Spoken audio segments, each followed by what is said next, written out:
About 8:30, time to begin our meeting. Just appreciate you and every one of you coming this morning.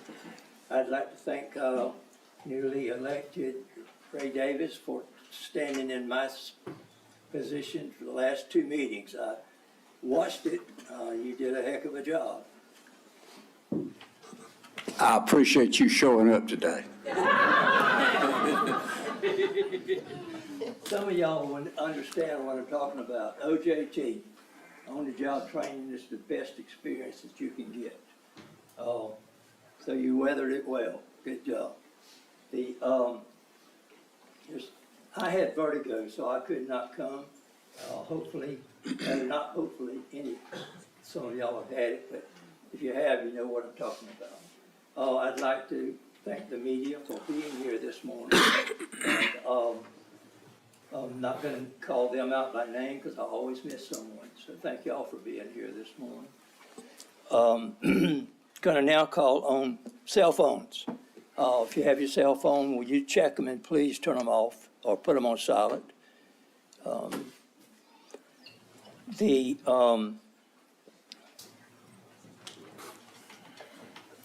going to call on Commissioner Ray Mosley now to lead us in the invocation and the pledge.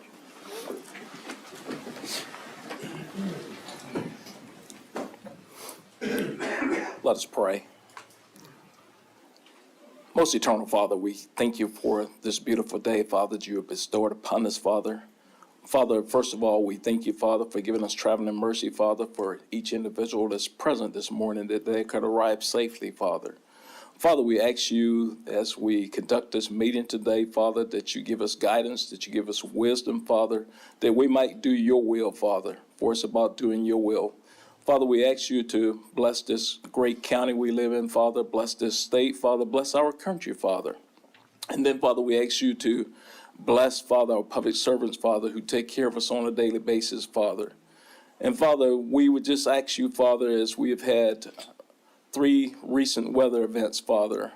Father, starting with Debbie, Father, Helene, and then recent flooding, Father, that you just bless those, Father, who are still being impacted, Father. We know that some people are still greatly impacted, Father, and we just ask you to bless them with the things that are standing in need of right now, Father.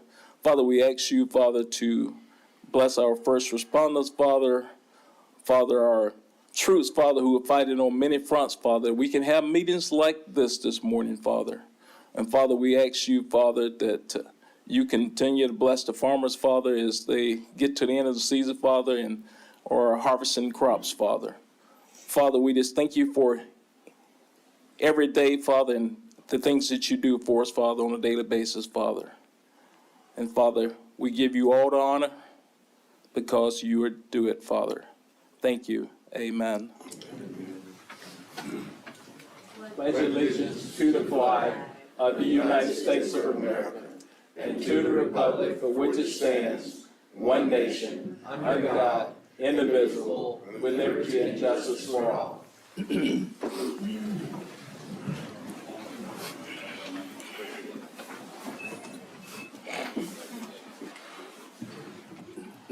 I'll now call on Ms. Missy White, call the roll for the commissioners.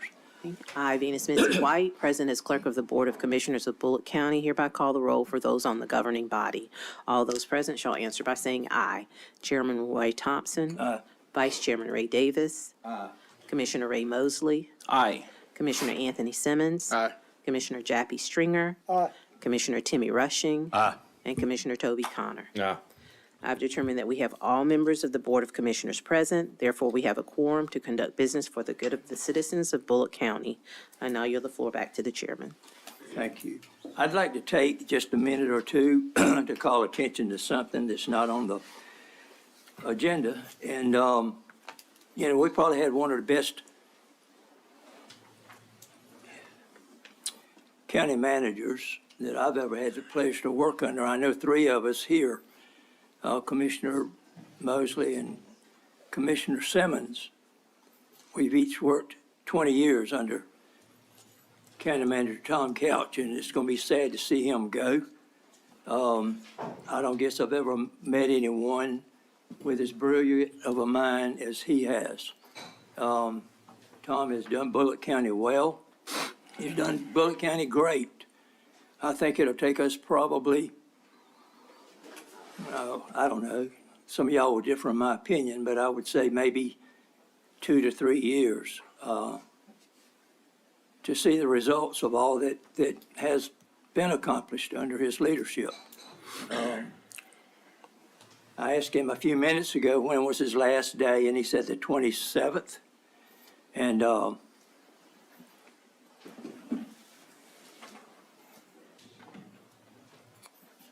so that'll be a sad day. For some of y'all might be a joyous day, but for us that know him and know the job he's done, it's going to be a sad day for Bulloch County. And if any other commissioners would like to say something, now is the time to do so.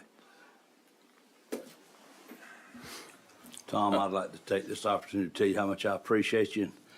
Appreciate you teaching me as much as you have, and I just hope you'll be around where I can call you for a little while anyway. Thank you.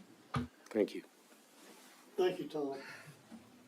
Thank you, Mr. Stringer. Thank you, Tom, for all the work and hard work you've done to help us lead this county and bring us to where we are now.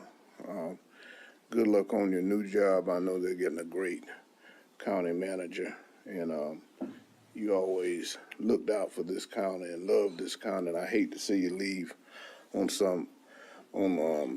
such circumstances, but I know you're doing the best for your family, and we're going to miss you and miss your leadership and keeping us out of trouble. I always tell you, you kept us out of trouble for a lot of times. Thank you. And I appreciate your work. I appreciate your friendship. Thank you. Thank you. I'd like to personally say too, thank you, Tom, for your many years of service. I haven't served a whole 20 years as commissioner, but I had the opportunity to work P&Z on P&Z board and learn a lot doing that transition as well, and then seeing what has been accomplished over the years. I'm very grateful and wish you the best. I know that you will do well in whatever endeavor you move forward in, and we just appreciate it and hope we'll be able to stay in touch. And like I said, look to just hear great things as you move on. Thank you. Well, I don't really want to thank you, but I do want to thank your wife for putting up with all this county's delivered to y'all's doorstep. And, you know, I learned very quickly that no matter what you do in this seat up here, and no matter how bad you try to keep it away from your family, it's going to show up at your doorstep. So, you know, I'm just appreciative because I know the strain, I feel the strain, and for y'all to do it 20 years, I've only done it 2. For y'all to be doing it 20 years, I'm so happy to have met both of you and consider you dear friends. Thank y'all. Thank you. Mr. Tom, Yes, sir. I appreciate what you've done for this county, especially in the 2 weeks or 10 days that I've been a commissioner. But what you've done in the past, I know going forward that we're going to miss your experience. Thank you for your service. Well, thank you. And just for the record and to mimic the chairman, it's actually been 2 weeks, 10 days, 8 hours, and 39 minutes, and maybe 33 seconds. But I want to thank you all for those kind words, but it's never about I, it's always about we. And I think over 20 years and even before, years before, all of the elected county officials and all of the county employees who have come through county government have always done their best to make Bulloch County a great community and serve its people and citizens with honor and respect, contrary to any public opinion. At least that's what I've seen and I've witnessed. And I think you in particular, as a Board of Commissioners, have enabled the employees and worked with the other elected county officials in Bulloch County and city to do great things. And I think when we get into the presentations, one of those presentations that you all have supported through the budget the last 2 or 3 years will be great evidence of it, because you'll recognize many of our leaders and emerging leaders that are going to benefit, have already benefited the county, but they've been given some tools to excel in their leadership even further. But thank you all. I know we have a long meeting, so I'll yield the floor back to the chairman. And again, thank you all for your kind words.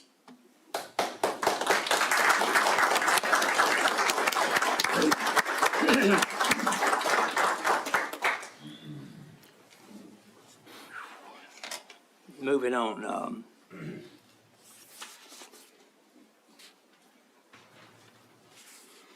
we have 2 presentations. One is Human Resources Director Cindy Mellett, and I'm going to ask you to step forward and make your presentation. Good morning. I'm actually going to defer to County Manager Couch if he wants to make the presentation, but if you'll allow me, Mr. Couch, I would ask the participants to come forward of the Please. MDP. If you're here and you were in this year's Management Development Program, would you come forward? Thank you, Mr. Couch. If you'll just face the front.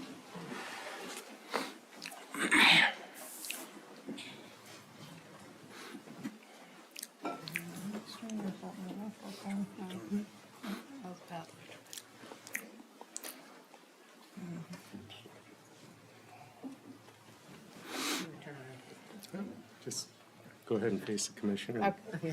We'll get smiles and giggles in a minute. Good morning, not only to the commissioners, but to the audience. But I wanted the commissioners to see first the fruits of the labor that you've been able to sow. I'm very proud to introduce the second graduating class of Bulloch County's Management Development Program. And this program's been taught by the Carl Vinson Institute of Government at the University of Georgia. And most of you may know that for nearly 100 years, Vinson's been a leader in public service and leadership training in the state, not only with elected officials, but with supervisors, managers, and they actually provide several kinds of certificate training for public administrators, but this is the premier program, and we're one of a few handful of communities in Georgia that works with the University of Georgia to tailor our own continuous program. And I certainly hope that it's continued in the future. This is just this year's class. You may recall we had a class last year, so I think we're approaching as many as 40 people who are going to be either present leaders or emerging leaders. And the emerging leaders will, I believe, have great opportunities for promotion from within. And it also provides continuity in succession planning, because as you know, for maybe half a generation, baby boomers like myself have been getting older. And you've seen some of our folks who have retired and walked out the door recently. But now we have the opportunity, rather than go through the expense of recruitment, to again look where we can promote from within, or even provide lateral opportunities for people to open up their breadth of skills. Now, strong communities require strong leaders, and even at the administrative level. And the county's investment takes their ability or enhances their ability to solve problems, make decisions, and lead effectively. It really brings them up to the next level. And I urge all of you and your alumna network that you have now to take what you've learned and inspire your coworkers to excel in public service. And that's what we've been trying to do for so many years. We've been trying to take a mid-sized county in Georgia and bring it to a level of excellence that is now recognized statewide. And I think this program with these folks it's really leveraged the opportunity to do that. So to all of you, we're so proud of your achievement and grateful to your commitment to the citizens of the county, because this wasn't candy being handed out. You know, they had to go to classes. They had to do as you recall, a public service project that was very worthy, as they've done in the past. So, you know, you don't go to these things and sleep in class. You got to participate, you got to lean in, and you got to be committed to making yourself better. And all of these people and their predecessors in the program make Bulloch County better, and they help their coworkers make Bulloch County better. So again, I'm very proud of you, and if we could, number one, give them a round of applause, and number two, we'll turn them around and bring the commissioners down and take a picture.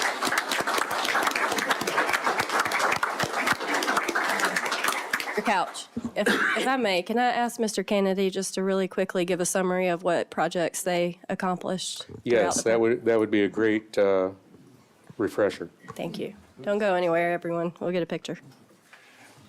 Commissioners, it has been an education, 8 months of it, going to 20-day-long sessions, learning management styles, learning how to manage people. You know, at the end of the day, no matter how large or small your department is, those employees are people.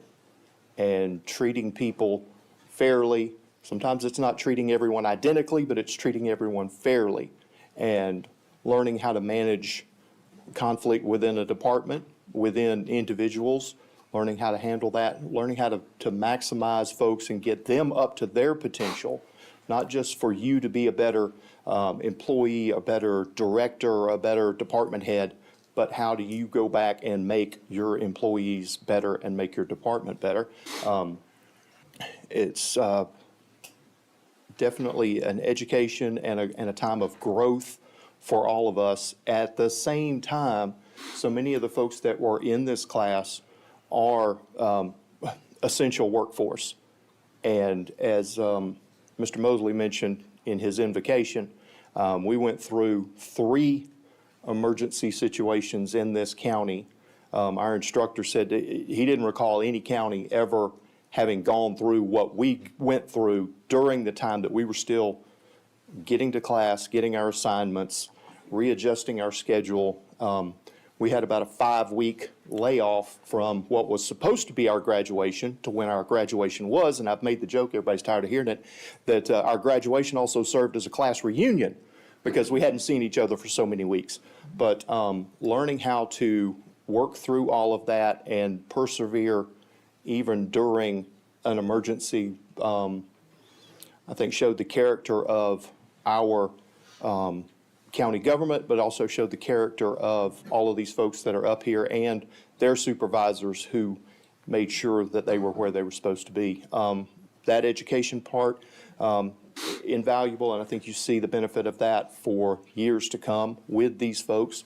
And also the service project, as we mentioned, pulling that together, kind of using, sometimes it was class time and sometimes it was after hours, figuring out what was the best way we could benefit this community in an agency, 2 agencies here in town, and making them look better, work better, and serve their citizens better. So it has been an enlightening opportunity, a time of personal growth. We had to step outside of our comfort zone in multiple ways, multiple layers, but step out of the comfort zone and do what was best for learning what we needed to do to benefit this county and this community. So I would encourage you when 2026 comes along to make sure cohort 3 is on the table, that we can help the next class coming into the pipeline.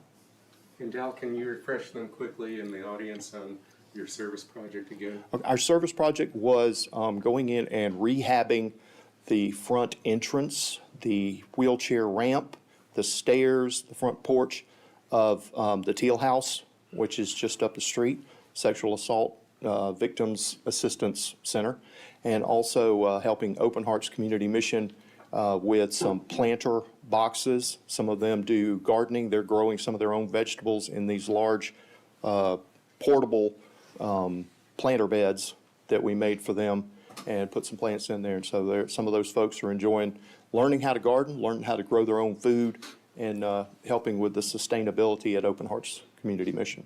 And all supplies were donated, and I think it was Yes. volunteer work by you all, right? Volunteer work from us. Supplies were donated from local businesses, and I want to shout out one of our class members, Jason Gammons, donated some of the supplies from his side business. So all of that came out of private donations. Excellent. Again, another example, not I, but we. You know, we changed our motto to expect excellence, and you all, as a we, have facilitated that.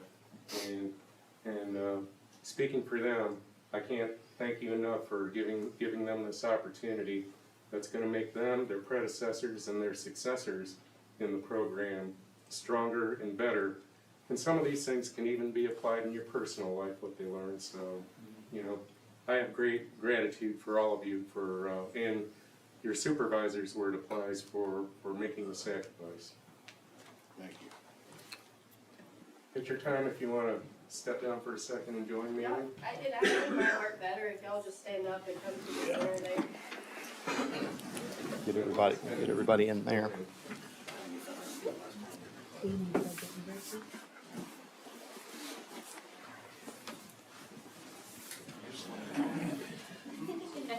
Oh, come on.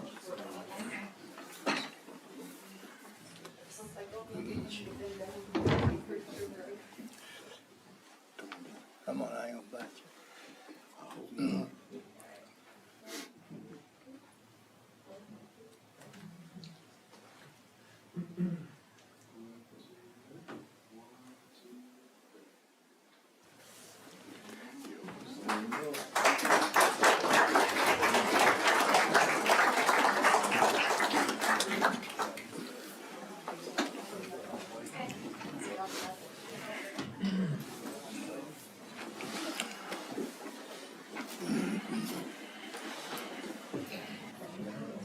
I want to add something. I want to add something to what was just said, because you know, having worked closely with these employees of Bulloch County for a long time, 3 of us have been defeated in the last election. Hallelujah. Some of y'all don't know what I'm talking about, but if you'd been to some of these meetings, I'll say it again. Hallelujah. We've got some new ones coming on, a chairman and two new commissioners. And I'm going to challenge them. Give these employees an opportunity to show you what they can do. You know, rumors have had it, we're going to fire this one, this one, this one, and that one. Please don't. Give them an opportunity to see what they can do. And so you can see what they can do. I'll still stand by this. We have the best employees from top to bottom of any county, I would say, in the United States. Please give them an opportunity. Thank you. Thank you. Next, we have a Planning and Development Director, James Pope, will have a presentation.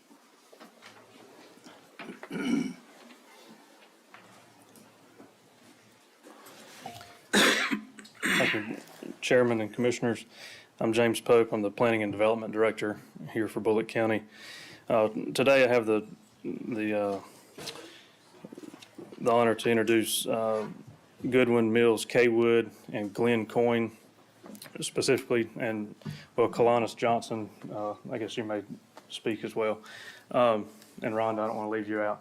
So Rhonda Davis with GMC. To refresh your memory, the long-range transportation plan that update process was initiated probably a year and a half ago. And It's an update to the 2009 long-range transportation plan. And within it, we, look at the next 15, 20 years down the road for transportation projects, a constrained project list, and, things that will benefit the community long-term in improving our infrastructure, transportation infrastructure. And then additionally, Mr. Coyne will also go over a Southeast Bulloch land use plan, a sub-area plan that was contracted at the same time as the long-range transportation plan, in which it just looks at, in transportation-related factors, land use factors of how Southeast Bulloch may grow over time, not any specific short-term plan, but just long-term. So again, I won't go through the whole presentation for Mr. Coyne, but with that, I'll just ask Mr. Glenn if you'll step up. And Tom, I don't know if you wanted to add anything to it. This process was started a little bit before I got here, so. Yes, I really don't have that much to add, James. You did a great job of explaining it, and I'm sure Glenn will embellish the results earlier, but we did have, or we had not updated our LRTP since 2008 or 9, and we were already thinking about it in advance of Hyundai, and we actually created a scope of work that was very comprehensive, and we also added the change order or addendum for the sub-area plan in order to complement the work in the foresight we were trying to accomplish in the transportation plan update. So and also I think, unless I missed it, we're also working cooperatively with Statesboro and the other cities on the project, although the thrust of the list of constrained projects in the LRTP is going to be in Statesboro and out in the county. But the sub-area plan is important too, because there's a very strong connection or link between future land use and planning and transportation planning. And I'm sure that Glenn, and if he relies on his staff, will explain that and embellish it even more. And we're glad we have you all here this morning, and I'll let you go ahead and proceed. Okay. Thank you very much, Tom and Mr. Chairman and Commissioners. Before I start, I'd like to add the congratulations to Tom. 20 years as a manager in one jurisdiction is just about unheard of. And I'm happy to say I've known Tom, I don't even want to say how many years, but many. Yeah, that would Probably. expose our ages, wouldn't it? And despite the fact that we came from very rival hometowns and home states, we've been great friends over the years. So Tom, I'm looking forward to your next stop, and congratulations. But we'll be very brief today. Again, you've heard the introduction. We've been working for about a year and a half on this project, and to remind you of the steps that we've taken with both the city of Statesboro and with Bulloch County. And this afternoon at 4 o'clock, we'll be presenting also to the city council for their consideration of this plan for their future adoption as well. So we've had quite a bit of work, as you can see on the screen, collecting data and analyzing data. I won't go through all that. But as both James and Tom have pointed out, the whole goal here was to get to a way to evaluate projects and put those projects in a list and an order that you all can implement over the next 5, 10, 15 years to improve the transportation system throughout the county. And that's one thing everybody has in common, is they have to use the roads, they have to use the sidewalks. So it's something that everybody should take a look at and be comfortable with. But we're very happy to say we stayed on our schedule, and thanks to the staff of both the county and the city, we were able to get through the project. I wanted to highlight briefly that we didn't do this in a vacuum. We had a lot of public involvement through the way. A lot of folks in this room attended some of our public meetings, which we're very appreciative of. We had 2 public meetings in '23, one in Statesboro, one out in Brooklet. And then we've had two in 2024, in March and then in September to present the draft. So those were pretty well attended. Those were interactive meetings where folks came and heard a very brief presentation, but were involved in a whole lot of exercises to give us feedback and tell us where their issues were with transportation. We also did an online survey, and we had 1,000 responses to that. We had all different ages and incomes and folks who lived throughout different parts of the county and the city. And we thought that that was a really good number, a very representative group. And we thank all the folks that took the time to do that. And we've also done updates throughout the website and on social media. And we've been before both the city council and your group here a couple times, updating you as we've gone along. So we did have a technical advisory committee. I want to give them a big thanks as well. They met on 4 occasions, and those are folks who are on the staff, but also people who are leaders in the community in different agencies and have something to do with transportation. And they were very dedicated to come out to our meetings and give us a hand. So the final document, we did 2 things. We did a full report, which is something like 110 pages, I believe, and maybe that many more in an appendix with all of the backup information. So it's very dense, but we did try to also provide an executive summary, which is about 30 pages. So if you don't have the time to look at the whole report, there is an executive summary available that you can get a really good idea as to the process that we went through. So I'm going to turn over to Kalanis in just a minute, but we started out with a list of 87 projects throughout the city and county, and those were generated by our technical advisory committee I just talked about and from the staff of both the city and county. We organized those by the type of project that they were because the funding is very dependent. The funding that you use for a project is very dependent on the type of project that it is. And then we began to list those projects in priority order based on the input we heard from the public and from our technical advisory group. And as Tom said, we came up with a list for the city and we came up with a list for the county. Even though those are 2 separate lists, they interact, they work with each other, and sometimes they overlap. And so it's very important that we present this as a unified plan so that the county has control over their projects, the city over theirs, but that they work together. The other issue, too, is you're not alone. Bulloch is not an island. You have neighbors. You have things happening around you. You have transportation improvements that are happening around you. So we wanted to make sure that there was connectivity to those regional projects as well and not just thought about Bulloch County in isolation. So I'm going to ask Kalanis to come up and walk through the last couple of slides to talk about the details of the process that we went through.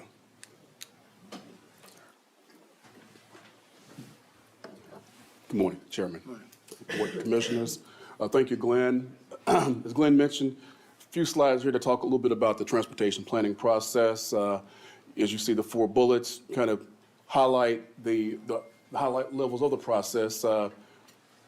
Public input, we had to prioritize that. Again, we don't operate in a vacuum. At GMC, we have a saying that we do projects with communities, not for communities. We actually travel demand model, which is a scientific model, mathematic model, where you actually put in projects to talk about, to discuss the improvements, where improvements are needed, where the efficiencies are, and the end results. And so it's a scientific model. Our sub-consultant on this effort actually helped run that travel demand model. So that's the next step. After we actually got results from the model, we then had an evaluation criteria where we scored and ranked. We came up with a process with 23 metrics based on the goals and objectives. We want to make sure that however we evaluated projects, they were consistent with the overall goals and objectives for the project. And the last thing, and very important, is the funding availability, constraint. It's one thing to put together a lot of projects and recommendations, but how will it be funded? And so we identified whether it was state, local, or federal money through the next 5 years. A little bit more about your fiscally constrained plan. For the county, there were 25 projects. Again, we came up with funding for the next 5 years, 2025 to 2030. This represented over $48 million in projects. Again, everything from bike ped, connectivity, safety, so on and so forth. Again, we do a multimodal transportation plan, so not just vehicles and trucks. summary, the county will use this LRTP update to, to improve the transportation system over the next 5 years. And together, and these three are just kind of the crux of the overall process, we identified existing and future transportation challenges for all travel modes. Again, pedestrian, bike, trails, obviously automobiles and transit as well. We then developed recommendations with public input and the data analysis. The data analysis, again, the travel demand model that I mentioned to you. So we had a qualitative and a quantitative input. And thirdly, we prioritized projects to be implemented within the available funding limits. Goes back to the constraint element that we talked about as well. That concludes the presentation. We're now open the floor for any questions. Will the chairman yield the floor? Yes, sir. Personally, I thought everything was well done on the LRTP, but I just wanted to see if I can build consensus with you as a consultant. I think what I would do personally, although it's not listed on the agenda today, but I think as a forward item as soon as possible, I believe it would be a good idea if we had, or if you all had, an adoption resolution prepared, maybe as early as the next meeting if you're satisfied with the content of the plan. And I think there's an important reason or reasons for it. Even though we are not a part of a metropolitan planning organization, there could be a very good chance that by 2030, or 2032, I suppose, that Bulloch County could be. So I think this plan lays some of the groundwork for that, although I'd probably recommend a little bit of an update at the 2030 period. But also, I guess you could say there's still a lot of Biden bucks out there from the Infrastructure Act. And since those are usually authorized, well, in effect, it was appropriated and all of the funds haven't been exhausted yet. I think having an adopted plan would open the opportunity for a lot of leverage funding. Some of these projects, I think, could be funded with federal dollars or even state dollars or special state appropriations. So I would merely ask, and Glenn is a former MPO director, and would you agree that, having this that adopting this document would help lay that kind of groundwork for leveraged funding? Yes, I agree, and I think an adoption resolution would be good. It would send a message, and then as those projects are applied for, you can refer to this plan as backup and as justification for that. Another important element in here, which are details we didn't really touch on in our presentation, is the local SPLOST and T-SPLOST. Those are up for renewal during the period of this planning period. So we did projections of that being renewed or not being renewed. So there's a very important election that will come up having to do with the renewal of SPLOST, and I think this also could help give folks information to say we've thought about the kind of projects we want to do when that time comes. And I think another way that we have to use it, because $48 million is a lot of money with or without leveraged funding, and you don't get as much value in what you buy as you used to as a matter of inflation. But I think this plan also needs to be used as a resource to be transferred into our regular capital improvements program. And I'm certain we would rely on the county engineer, the transportation department, the airport, whoever's involved in surface or other types of transportation to be thinking about these things as the budget season comes up. And even though this is relatively new, it may be an out year or so before we can really get traction on these projects. It may provide the opportunity for either some pre-planning or pre-designing these things, kind of make things shovel ready. So, but I just wanted to throw that in there, and thank you for allowing me to indulge. So I'll yield the floor back to the chair. Okay, any questions from the commissioners? And hearing none, thank you for your presentation. Thank you. And then as James mentioned just a minute ago, while we were doing the transportation, long-range transportation plan, we were also asked to take a specific look at the area of southeast Bulloch County, and thank you for pulling it up. And again, as you know, as commissioners, there's a lot of things happening this year throughout the county. There was the update to the comprehensive plan, which is looking at everything from land use to housing, to also include transportation. And then the project that we just talked about, the long-range transportation plan. So with those two things happening, there's a lot of planning going on, but those are at the county-wide level.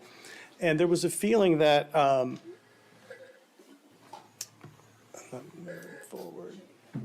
okay, thank you. There was a feeling that, as I mentioned just a minute ago, the Bulloch County doesn't exist on an island.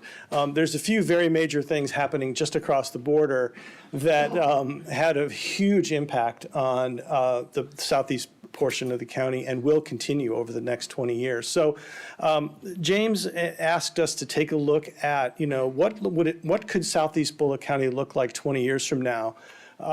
If what's happening with development and growth along the I-16 corridor continues, and what happens if we introduce utilities, water, sewer, improved roads in that area, and how can we get ahead of that growth?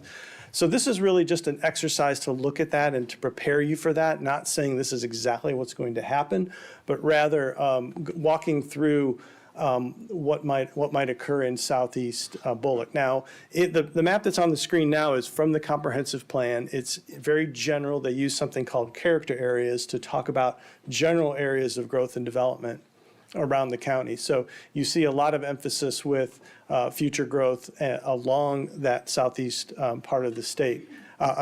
Southeast part of the county. And so we thought it was good to take a look at the area highlighted in yellow was the study area that we chose. And particularly within that area, the corridors of Highway 67 and Highway 46. We feel like that even though we were looking at the transportation plan in detail, those two corridors, we might really need to take a look at what's going to happen with land use and with transportation improvements. So we had several goals, which you can see on the screen. I don't have to walk through each and every one of them, but one of the things we wanted to make sure of was that there is a character, there is a history of the county, and especially southeast Bulloch, and we wanted to make sure that we manage that future growth so that that rural character could be preserved where possible, and also making sure that people can get through on the transportation system. And we also realize economic development is a goal. I-16 is running through there, and there's industrial and jobs being created in that corridor. But we realize that people are involved with agricultural pursuits, which need to continue. They need water, they need land. And also, there's a lot of environmentally sensitive land, which I'll show you in a minute, with floodplains and rivers and streams. So, and there's also the growth that's happening, and people need to live somewhere. And so, is it here? Is it somewhere else? And so we ask those questions. So coming out of that, jumping right to it, we put together a series of sort of vignettes or posters that kind of talked about what we foresee happening. And I'll talk about the general plan in just a minute, but this just gives you an overall view of the study area that we showed you in yellow. And those areas along Highway 46 and Highway 67 where we see the concentration of development happening. So I want to just say at the beginning that this is not a sprawl plan that just let's let development go wherever it wants to go, but it's to try to target that growth in certain areas, certain nodes, so that it can be planned and that the improvements can be provided ahead of time so that the county's not chasing after growth. So that was the whole goal of setting up of this plan, and we gave some examples. You can see the photos and drawings of what some of those different nodes might look like and the character that they would develop as. So along Highway 67, again, we tried to stay very close to the center line of the road and then 100 or 200 feet out from that. We did not want to see development extend very far into either environmental areas or agricultural land, so we focused on the land uses that are occurring along the frontage of Highway 67. So again, you can dig into this a little bit more detail online, but just to show that we have a node at the bottom going towards I-16, and then we do break up development so that it isn't a continuous commercial strip with curb cut after curb cut after curb cut, so that there are breaks. And we've even shown in green those areas where there's potential for recreation or parks or something to break up the development pattern so it isn't just continuous. So the yellow is low-density residential. Blue is planned community, meaning that that would all be planned out ahead of time with where the lots would be and the development would go. So, and green is low income, it's low density or agricultural. And then dark green is the conservation. Same thing along Highway 46. We feel like with the development along 16 that this is a road that's going to see some changes. It's a very rural 2-lane road right now, but with the pressure on I-16 and the development across the border in Bryan County, that we felt like if we could establish some key intersections and key nodes along 46, same thing. We wouldn't see a continuous strip of development that would just slow all traffic and put all the development just spread around. So we tried to come up with some thoughts and recommendations about how that land use could be distributed in the future along 46. And then the one, I think, finishing up headline is, with all the analysis that we did, when we added up the agricultural and conservation areas, and then we also added in the flood zone of the study area, that's 71% of the land that would either remain agricultural or it's in a flood zone where it can't really be developed easily. So that just leaves you with the remainder of 29% that would be developed under this particular plan that we've put forward. So again, this is just a guideline and a little more detail to your comprehensive plan's character areas, but we wanted to emphasize to you and to the public that there's a whole lot of property in this part of the county that we see not developing over the next 20 years, but rather how can we encourage that clustering along where those highways are provided and where the utilities are available. So again, just a recap, we did try to look at the comp plan, looked at the transportation plan, worked together. Preserving agricultural and managing the growth was a priority, looking at those 2 corridors, and then making sure that all of the recommendations were consistent between the 2 studies that we've talked about today. So again, it was a pleasure to work on this level of detail between transportation and land use, and hopefully in the future you'll be able to use this as a resource for planning, not only for the whole county, but for Southeast Bulloch. So. Thank you very much. Good, thank you. If the chairman will yield, please. Yes, sir. No real questions for GMC, but I certainly thank them for their effort. I think it was well thought out, but I believe, as with the long-range transportation plan, the board would want to give consideration to an adoption resolution. But I think in the way that you want to use this, just like the transportation plan can also be considered when you're looking at land use decisions, particularly zoning. Now, clearly, some of the land uses identified in the sub-area plan are subject to, or going to be highly dependent on having some form of water and sewer utilities, or perhaps even electric or communications. But again, it appears that it was designed in a way to preserve the greatest amount of sensitive lands and ag and farmlands in an area. And then when you think of the greater part of the county, you also have to consider that city of Statesboro and the city of Brooklet have ambitions to expand water and sewer utilities extraterritorially. So I think GMC took that into consideration when they were putting the sub-area plan together, especially along the 67 corridor. So again, I think current board, future boards can use both of these documents as useful tools in trying to make decisions not only about land use, but land use will drive and is inherently linked to transportation, but it'll help you make good decisions if you want to make them.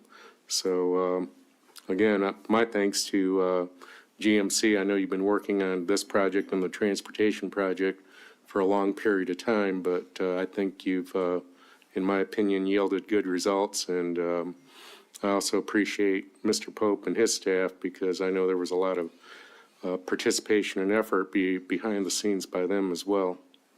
Thank you, Mr. Chairman. You asking for adoption of these now? No, we can bring them forward in a subsequent meeting. Okay. Or they can, y'all can. Okay. We'll move them to possibly the next meeting then, the adoptions. Before I entertain a motion to approve the general agenda, do we have any other discussion or modifications desired by the county manager or the board? And county manager and staff have none this morning, Chairman. Any commissioners? Then hearing none, I need a motion to approve the general agenda. So moved, Mr. Chairman. Motion is second. All those in favor of the motion, show of hands. Unanimous approval. Thank you very much. I am now compelled to read the consent agenda. We have 8 items on it, so if you'll bear with me for a short period of time. Number 1 is approve the transfer of one 1992 International Model 4900 4x2 front mount pump truck, engine 14, to the Georgia Forestry Commission. 2, approve a resolution to approve the location of a paving road project for a portion of Moore Road. Approve and ratify the purchase of signs from Middle Georgia Signs in the amount of $48,109 due to Tropical Storm Debbie damages. Number 4, grant a 2025 alcoholic beverage renewal license for packaged retail beer and wine sales to certain establishments with a current 2024 license. Number 5, approve a contract with EMC Engineering Services Incorporated in the amount of $38,500 to perform professional engineering design services for the construction of a connector road between Earl Dabbs Drive and US 301 South for access to the Ageechee Technical College ISIR or ISIR Training Center to be funded using 2019 SPLOST funds. Number 6, approve entering into negotiations with the most qualified responsive firm for professional design services for fiscal year 25 roadway design batch number 1. Number 7, approve entering into negotiations with the most qualified responsive firm for professional design services for fiscal year 25 roadway design batch number 2. Number 8, approve the renewal of a memorandum of understanding with the Ageechee Technical College for the use of the Bulloch County Correctional Institute for the purpose of providing adult education services. We can approve these collectively, or if you'd like to move anyone under new business, then now is the time to do so. Mr. Chairman, I move to approve as read. Second. We have a motion, we have a second, any discussion? Hearing none, all those in favor, show of hands. Unanimous approval, thank you very much. We're gonna move now to item number 1, new business. And so, Ms. Barnard, we're gonna ask you to come up and discuss that for us. Good morning. I am here today to request that you approve and ratify the repair bill for the climbing, repair, and alignment of the 4 towers that we have. Our radio towers, when Hurricane Helene came through, the high winds, of course, caused damage, twisting of the antennas, breaking of some brackets or bending of some brackets. And also, our radio system relies heavily on our alignment of microwaves. So what they had to do, so the hurricane came through, I think it was a Thursday night. By Friday morning, they were physically looking at the tower. We already knew, because they monitor our system 24/7, that there was some degraded radio signal. So it just wasn't as clear and crisp as it should have been. And they physically looked at the tower. They had someone in by that afternoon to go ahead and climb the towers. And we have 4 towers, and then we also have some equipment that's also on the landfill site in Effingham County. So when all of those work together, we get a clean, crisp radio signal. And when it's not working quite so well, again, it can be garbled, it can be muffled, a lot like whenever you make a phone call and you're just not getting a good signal on the other end. Same thing with the radio system. So they did climb 4 towers along with repairing anything that they needed to along the way, realigning our microwaves signals, and also the little bit of repair that they had to do on our equipment that's at the landfill in Effingham. The total for that bill is $459.64. It was not a budgeted item, it's a repair item. Thank you. Questions? I think that'll be paid for out of the radio tower fund, is that correct? Yes, I believe it is also being included in an insurance claim, so hopefully it'll mostly be paid for by that. Okay, thank you. If there's no questions, then I need a motion. Motion to approve, Mr. Chairman. Second. I have a motion, second. Discussion? Hearing none, all those in favor of the motion, show of hands. Unanimous approval. Thank you. Item number 2 is Human Resources Director Cindy Mallett. Good morning. This morning, I wanted to talk to you a little bit about a recently enacted statutory obligation that we are required to comply with. During the legislative session earlier this year, the Georgia legislature approved House Bill 451, which is referred to as the Ashley-Wilson Act. This act becomes effective on January 1st of 2025, and it requires all public entities in Georgia to provide a supplemental benefit program for first responders who are diagnosed with post-traumatic stress disorder, or PTSD, as a result of on-duty trauma or traumatic events. We are required, again, to comply with this effective in January. The employees that are eligible to be covered under this act include, but are not limited to, employees like firefighters, both paid and volunteer, EMTs and paramedics, communication officers, and others. There are about 385 employees who are eligible for coverage under this act. The benefits include 2 separate coverages, one of which is a lump sum benefit paid upon initial diagnosis, and the other is a long-term disability benefit that provides 60% of lost wages for up to 36 months following a waiting period after a PTSD-related disability.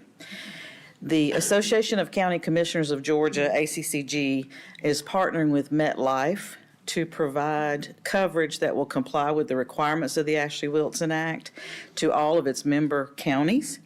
And they have given us a price quotation based on our current employee census data, those 385 employees.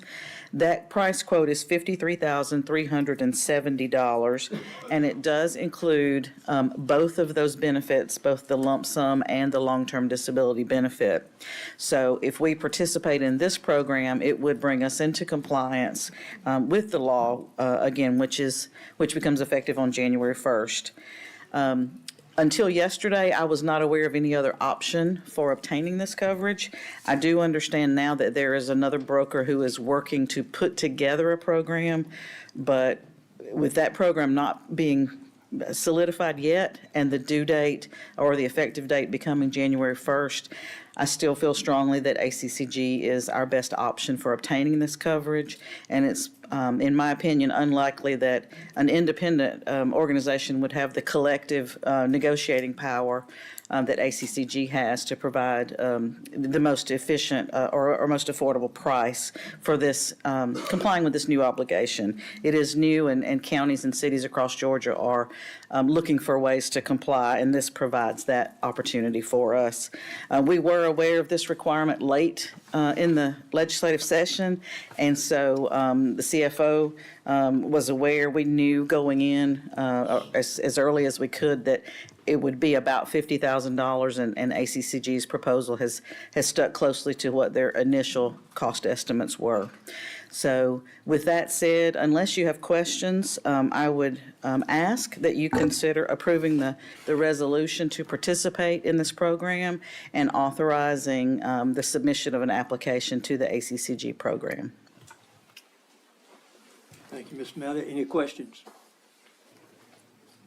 Hearing none, then ask for a motion. So move, Mr. Chairman.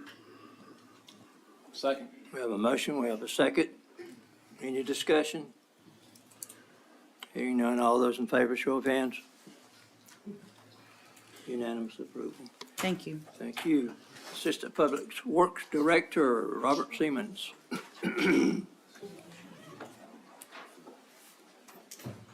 Good morning, Chairman, Commissioners, Mr. Couch.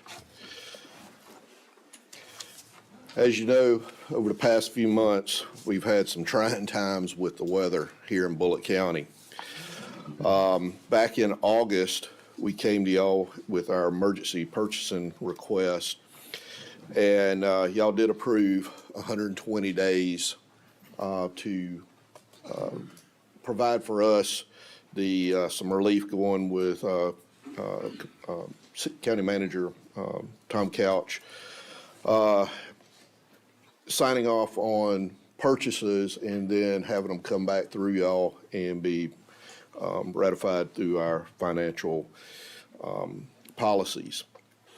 At this time, our 120 days is getting close to an end. Matter of fact, the date that it does expire on is December 10th. Since the time this has been implemented back in August, we've seen 2 additional storms. Initially, we had Debbie, then we had Helene, and since then, just the other day, on November 6th and 7th, we had the rainstorm that did put down a rain event comparable to some of Debbie. With that being said, we are requesting to have an extension of another 120 days for the emergency purchasing.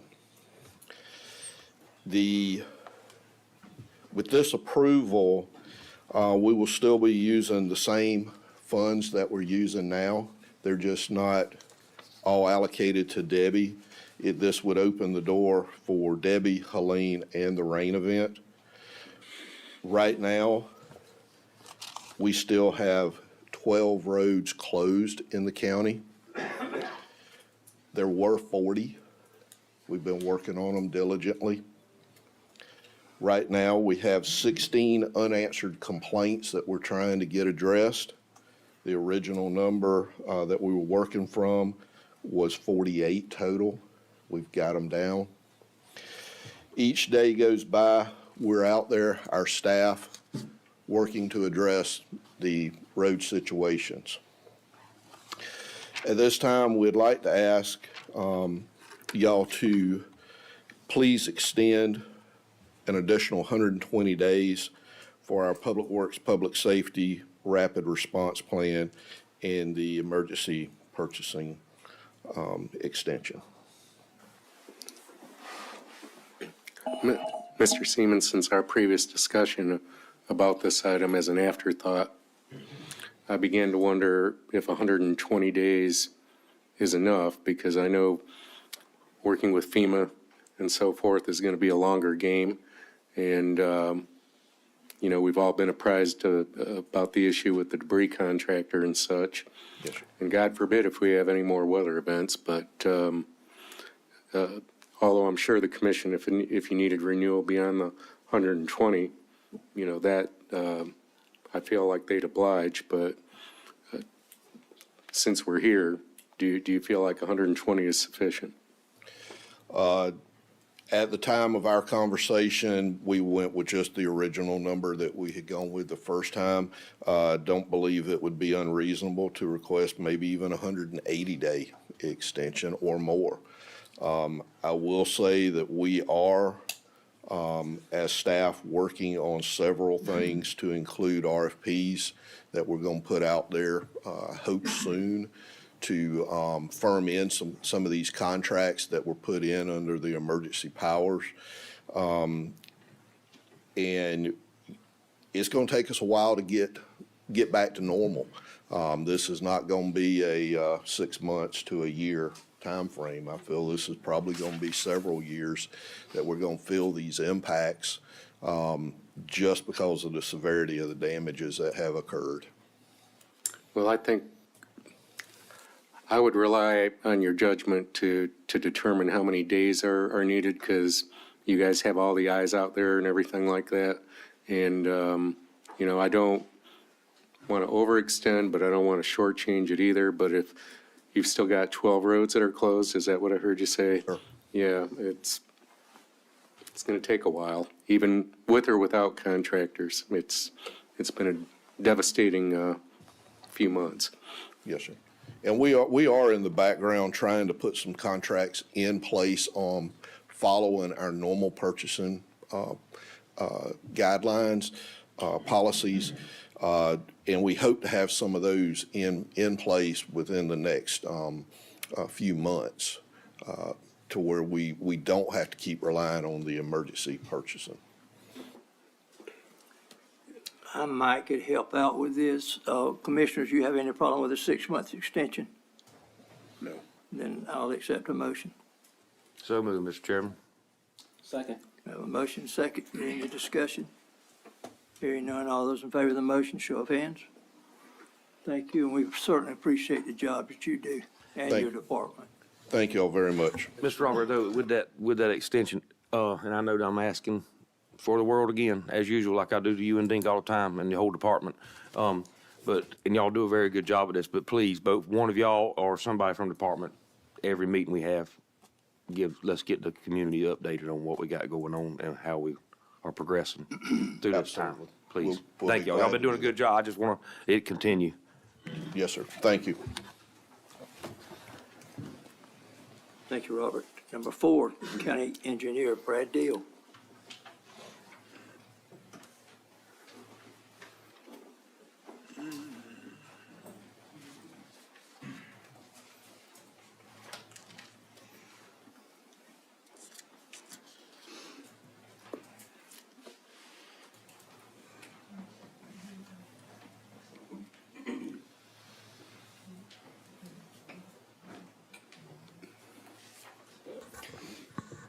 Good morning, Brad Deal, County Engineer.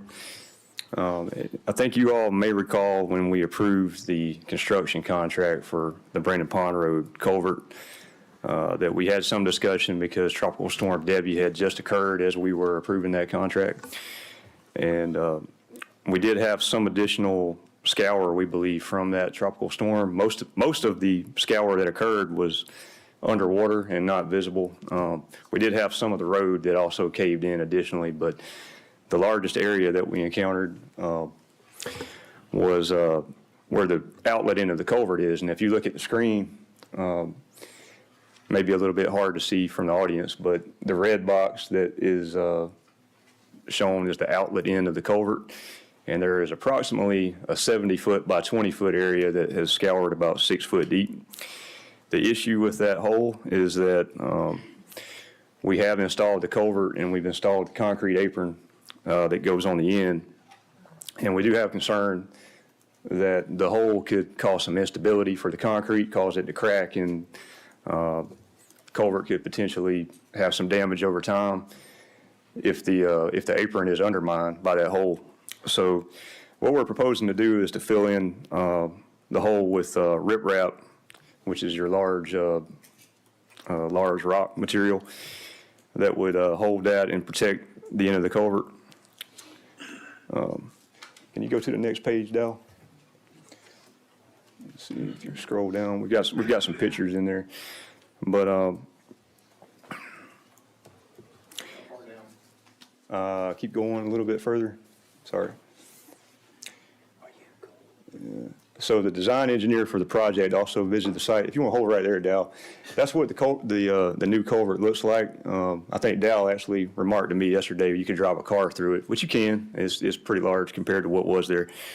But we do need to protect the end of it so that it doesn't undermine and start to have damage over time. Now, we did have an additional storm, and Dal, if you could go to the next, yeah, that's the culvert again. And so there's a picture that's separate from that file that's in that folder. We did have the storm that Robert just mentioned on, I think it was November the 7th. No water went over the road. The culvert handled that fine. So it is working well. We don't think that any additional damage occurred in this scour hole as a result of that storm because the water didn't come over the road. I think most of the damage happened from the water washing over the road and then hitting the channel with a lot of force as it came over the road. So this is a picture from the storm that I think that was November the 7th. And so again, the culvert was handling it fine. The total amount of this change order would be about $115,000. If the change order was approved, the total estimated contract amount would be about $820,000. FEMA and GEMA have committed a total of about $531,000 to the project, which means the county would end up paying about $290,000 roughly out of T-SPLOST funds for this entire project. So it's a pretty substantial improvement for the amount of money that the county has had to use T-SPLOST money on. But as a result of the storm event, our contractor on the project, which is McLennan Enterprises, they have managed to stay on schedule. Right now, we are projected to still meet our completion date, which was January the 3rd. The reason we want to go ahead and move with this change order at this time would be to keep them on schedule. And the change order is set up in a way that we're going to pay them by the ton for the rock that's put in the scour hole. So if it ends up being less material needed, and we would only be paying by the ton for that material. And if you have any questions on that, please let me know.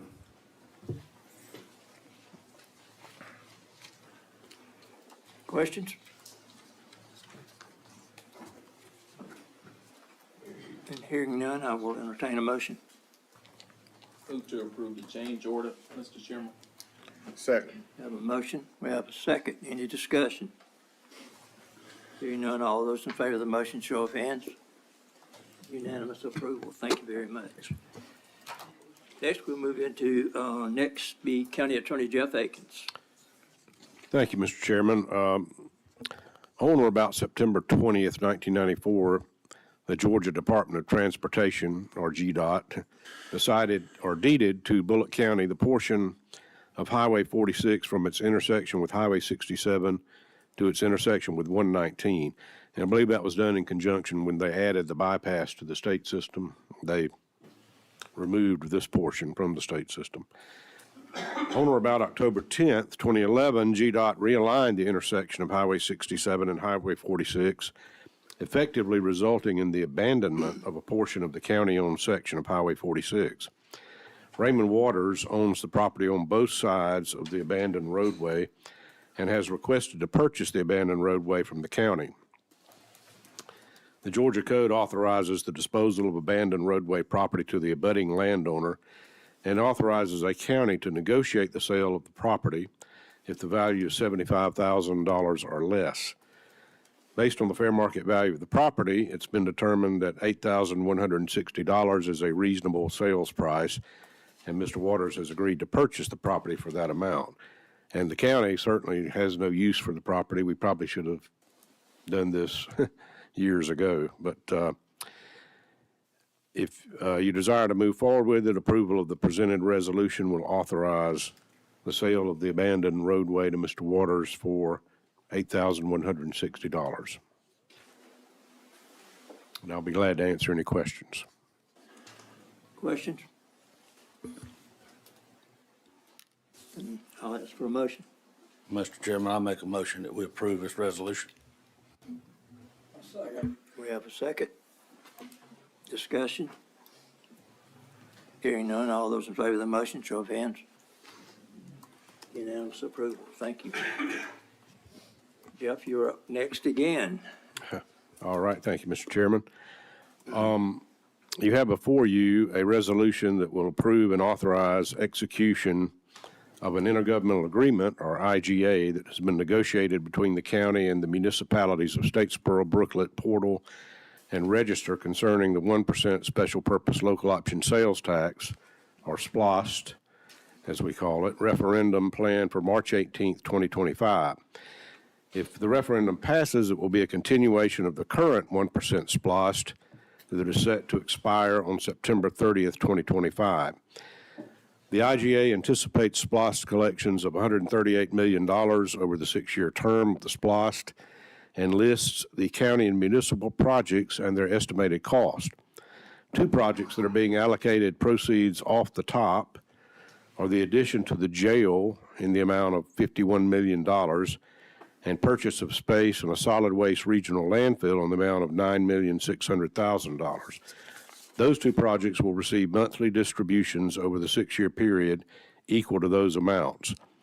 The smaller municipalities will then receive their share of the remaining proceeds based on population, and after they have received their share, then the county and Statesboro will receive their share of the remaining proceeds based on population. The IGA also acknowledges that the county intends to issue revenue bonds in the principal amount of $60 million through the Bulloch County Public Facilities Authority in order to finance the addition to the jail, and that the $51 million allocated to the jail project will be used to pay these bonds, and further, that any proceeds collected in excess of $138 million will be used exclusively to pay the debt until it is paid in full. The IGA further provides that if the SPLOST proceeds are insufficient to pay the debt in full, any remaining debt will be included as a priority project in the IGA for the next SPLOST. It's anticipated that all the municipalities will approve and execute the IGA before the end of November. In fact, Register's already approved it. I think they approved it on the 14th. I believe Statesboro and Portal are both going to approve it today, and I think Brooklet will probably approve it on the 21st. The resolution of the Board of Commissioners requesting the call of the SPLOST referendum will then be on the agenda for the December 3rd meeting, and the resolution of the Board of Elections and Registration issuing the call will be on the agenda for the December 9th meeting. And the call will then be published in the Statesboro Herald on December 14th, which will be more than 90 days before the date of the referendum. I think since there's not another election, this is a standalone referendum. It only has to be published 30 days ahead, but it's good that we can meet the 90 days. That's the more prudent course. I'll be glad to answer any questions. Any questions? Then I'll ask for a motion. So moved, Mr. Chairman. Second. For the motion, we have a second. Any discussion? Hearing none, all those in favor of the motion, show of hands. Unanimous approval. Thank you. Jeff, you are up again. Okay. Yeah, this is an action item that we need you to approve today, and that I'm going to let Tony Rojas, who is our water consultant, is here today, along with Trent Thompson from Thomas and Hutton Engineering. But Bulloch County needs to apply for a drinking water permit with the EPD in order to meet its contractual obligation to sell water to Bryan County. Now, this doesn't have anything to do with a Bulloch County water system, but it does have to do with the agreement that we already have with Bryan County to provide water or sell water to them. And I'll let Mr. Rojas, would you mind elaborating on that?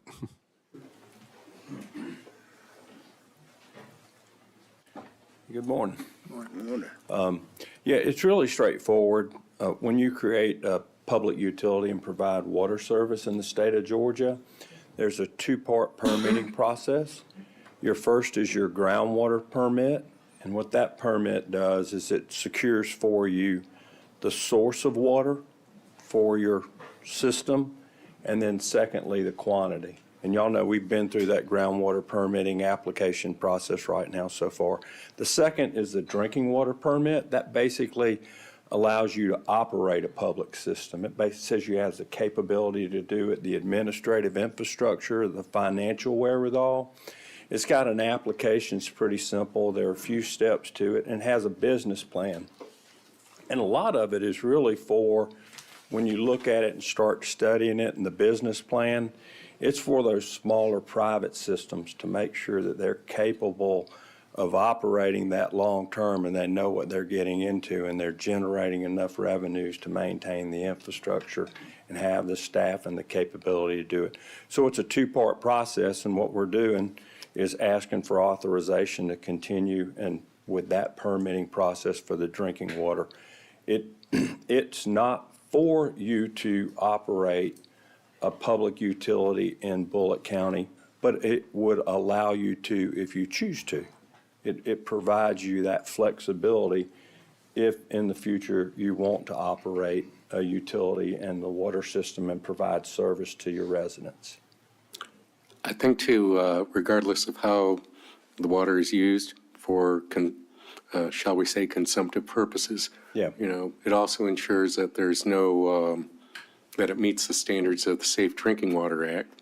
Right. If it is consumed by humans, but also that it's free of contaminants for other kinds of uses. So really, in its simplicity, the groundwater permit just allows you to pull it out of the ground, and the drinking water permit through the application process helps you describe how it'll be used and managed, right? Right, yeah, and the other thing that we were able to do in the negotiations, which helps with the transition, is the contract allows that actually Bryan County will operate those wells for you for the first 5 years of the contract. And so they have staff that are licensed, et cetera, because you do have to have license and certification, done those things in place. And so that actually makes it much easier for you when you are doing this or applying for it or making that transition until you get to where you have your staff that has that capability and that training, and you're comfortable that you're ready to operate those wells. So I think in the end, absent of any questions or comments that you might have here on the board, we ultimately were asking the board to authorize the staff with any help to prepare and submit the drinking water application to EPD. Ministerial act, but we would ask for your support. Any questions? And I'll ask for a motion. Mr. Chairman, I make a motion that we accept the application for a drinking water permit. Second. We have a motion, second, any discussion? Hearing none, all those in favor of the motion, show of hands. Mr. Chairman, I'm going to vote for this with concern. Okay, make a note. At the present time, then the motion carries 6-0. Number 8, item, Jeff, is a well mitigation program. Yes, sir, and there may have been some confusion about this, and it may be my fault that I wasn't clear enough on the agenda, but the agenda just says review and discussion of well mitigation program. So there was never any intent for you to vote on this today. It's simply being presented by Mr. Rojas and Mr. Thompson for informational purposes, and I know there are probably some people in the audience that might wish to express their views on it. So there is a procedure in your ordinance if you want to allow the people in the audience to speak on a particular agenda item. You can allow that by majority vote of the board. So if that's something that you want to do on this particular item, you can have a motion and a second to allow that and a majority vote, and that it'll be allowed. I would ask that people not speak during the presentation itself, because they don't need to be interrupted. Just sit and listen to the presentation, and then if you choose to allow comments on it immediately afterwards, then people can express their comments or ask questions. Well, I need to ask this question before you get started. Then, does anybody in the audience have any questions that they might ask these two gentlemen after their presentation is over with? Yes. Okay, question for you. I know EPD, and this might be a far-fetched question, has sued, river keepers, you get your river keepers to sue EPD. Right. Right, if the river keepers win that particular suit, all of this would be mute. I think so. Then why not hear the presentation and wait till that decision is made Well- before we, Yeah, I think we should, I mean, for one thing, we have this MOU that Brian and Bulloch entered into that requires enactment of a mitigation plan. And we also have the EPD permit condition. So, I mean, I don't think there's any reason not to go ahead and have all that in place, especially since the agreement, the water and sewer agreement is already in place. okay, I think the other issue you have is what preceded the ORK appeal is that once the draft permit and subsequently the final permit was issued by EPD, I think we had long anticipated that the well mitigation plan would be developed. So we tried to be proactive and start early. So, you know, if the ORK event appeal wins, that's one thing. But if in the event it loses, you got to keep the trains running on time with EPD pursuant to the groundwater permit. So I don't think it's necessarily inappropriate to have a well mitigation plan put together in that event. okay. Then one additional question before you make the presentation. All of those that raise their hands, or is your name on here? All right. Who wants to speak and they're just not on here? There's two people that want to speak. Okay. All right. Then we will allow you to speak after the presentation. And I want to share this with you. Mr. Thompson, I think it's the first time I've ever seen him. I was accused one time of being a relative of somebody making a presentation. I am not a relative of his. Although you do have a fine last name, sir. Sir? I said, although you do have a fine last name. We do have the final last name. Mr. Chairman, just for formality, I think you do need a motion and a second and a vote to allow people to speak on this particular item. All right. Do you want to settle it in 1 minute or anything? Because we have public comments afterward. Okay. We're going to hear them one way or the other. Mr. Chairman, I make a motion to allow after the presentation to answer some of the concerns of the citizens, being Mr. Rojas is here. All right. You want to put a time limit on it? I do, sir. Okay. Whatever's fair. What do you need, 4 minutes per person? Something like that. What was 6 or 7? Did I sing something like that? About 4 minutes apiece? Okay. That's part of the motion then. Right, we're not here to hear speeches now, we're here to answer questions. So questions is what we need to know, and I need to hear some of them too, so that's my motion. All right. Then I'll call for a motion. We got the motion. No, we got the motion to call for a second. I second. We have a second. All those in favor, show of hands. Unanimous approval. All right, now move on. Yes, sir, Undisturbed. Sure, Mr. Chairman. Before I get started, I just want to commend Tom for his years of service. Sir. Part of my career was as a city manager.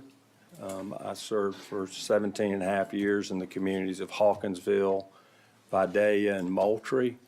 And I remember when I first decided that I wanted to be a city manager, one of the things that intrigued me, of course, I was young and a little bit naive at the time, was their tenure was about every 2 years. So that was the average tenure of a city or a county manager. And I thought that was wonderful. I was going to see America, every 2 years I was going to go somewhere. But I mention that because, Tom has 20 years of service. It's such a difficult job. You have to have capabilities and skills that a lot of people don't possess. You're accountable to the commission, to the public, to your employees. You have to have technical skills, administrative skills, planning skills. That's a lot. The interpersonal relationship skills it takes, that's a lot to have that kind of competency. And for him to do 20 years for your community just speaks, I think, a lot about his capability. And, the other part of it is, city managers, at least for me, the reason I did what I did is I wanted to make a contribution to society. And I knew one of the best ways that I could make a difference in a community was serving in local government, working directly with the public where you can set policy and you can set direction. It gets much tougher if you try that with the federal government or the state. You can't have very much impact. And I know Tom, in his service, has had, a world of impact on the community and the quality of life and the progress y'all have made. So I want to acknowledge that. We've weaned him off the bottle here, sending a very experienced, Yeah, middle-aged man to a new place. yeah. Well, I envy the fact that you were a utility executive director for a very long period of time, which you done well in making bid. Yeah, yeah. I sometimes wish I had done something similar. Well, actually, I was city manager. My last community was Moultrie for 10 and a half years, but you know how it is with local governments. A lot of times in reaching a decision, you have a lot of that angst going on and controversy. Y'all have dealt with it here lately. That created all kinds of anxiety for me about managing assets and not quite so political, that political process. Not that it's a bad thing. The other thing I'll tell y'all is that 2-year, moving every 2-year thing didn't work out for me. I went to the pig jig in Vienna one night and I met this wonderful woman, but she had spent her whole 29 years of life in Americus, Georgia, and she wasn't going to move 2 years anywhere, every 2 years. So my last tenure, as Tom mentioned, was with the Macon Water Authority. I was there for some 19 years. We have 55,000 customers. We have wholesale customers with Monroe, Jones County, the city of Byron, treating wastewater and providing wastewater services for them. So that's my background. And what we're going to do today is review this groundwater the well mitigation program. We call it groundwater sustainability program. And the reason for that is that we know the importance of assuring is dependent, or even their livelihood is dependent on being able to have that water resource from the Florida aquifer. And we want a plan in place that ensures that they always continue to enjoy that. And if it's necessary to mitigate anything that might impact and cause that not to happen. Let's see. The next slide, let me give you some background and make sure I go the right way. Yeah, so here's some background. EPD has issued 2 permits, and as you said, Chairman Thompson, that they are being appealed right now, but there are 2 permits. There's one for Bryan County for 2 wells, and it allows them to pump up. I'll just go to the 3.5 MGD annual average. And then you have a permit for Bulloch County. That permit allows you to pump up to 3.125 MGD for your annual average. I want to point out to you that it's not 3.5 on purpose. That buffer that's there between the 3.125 and the 3.5 is to provide a source for water for Bulloch County should it want to have a utility in southwest Bulloch. We left you a quantity of water that you could modify this permit and you could provide that service if you wanted to. So that was done on purpose.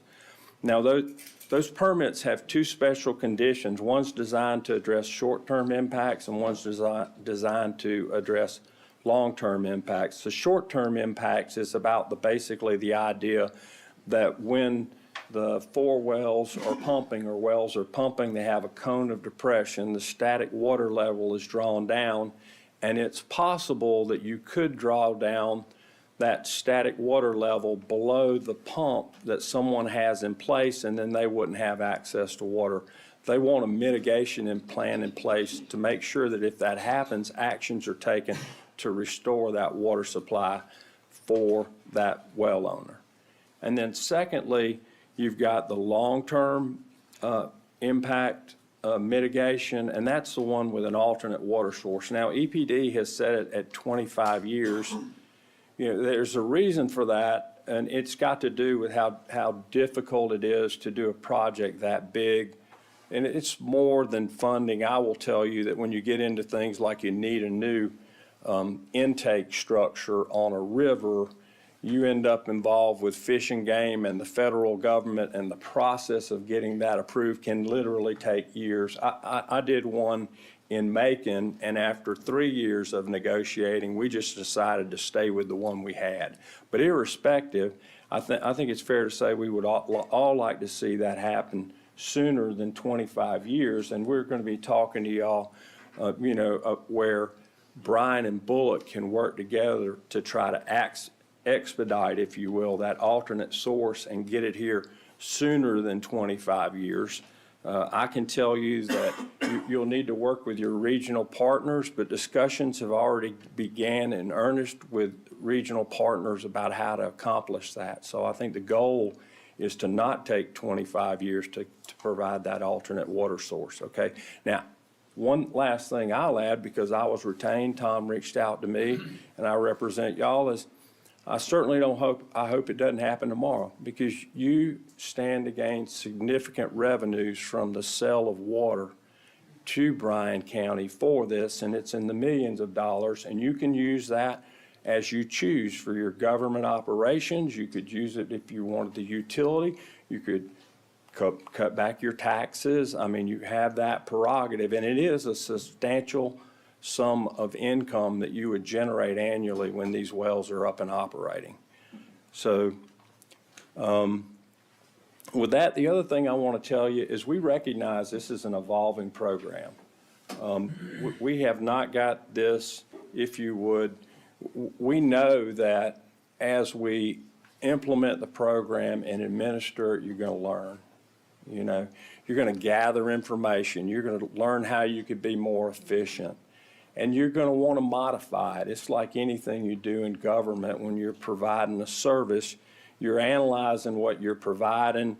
You run into problems that you have, and you say, well, there's a better way to do this. And so that we recognize and we intend that as new information, understanding comes, we've got an advisory committee working with the mitigation program. And so we see that it'll change with time and improve.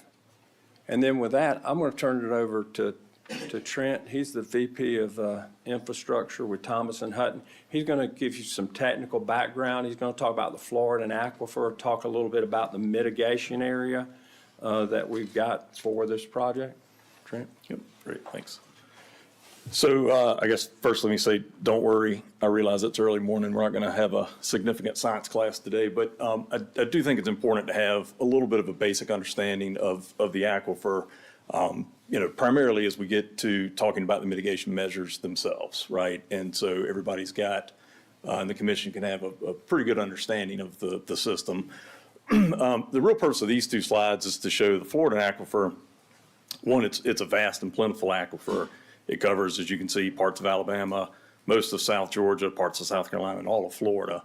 And the color codes on these maps really represent different geological formations within the aquifer itself. And the dark brown that you see there and kind of the darker green are what we call a confined portion of the aquifer. In coastal Georgia, you've got about a 320-foot thick layer of confining that does separate the Florida aquifer from sort of the surface water and surface level of what we call, or the superficial aquifer.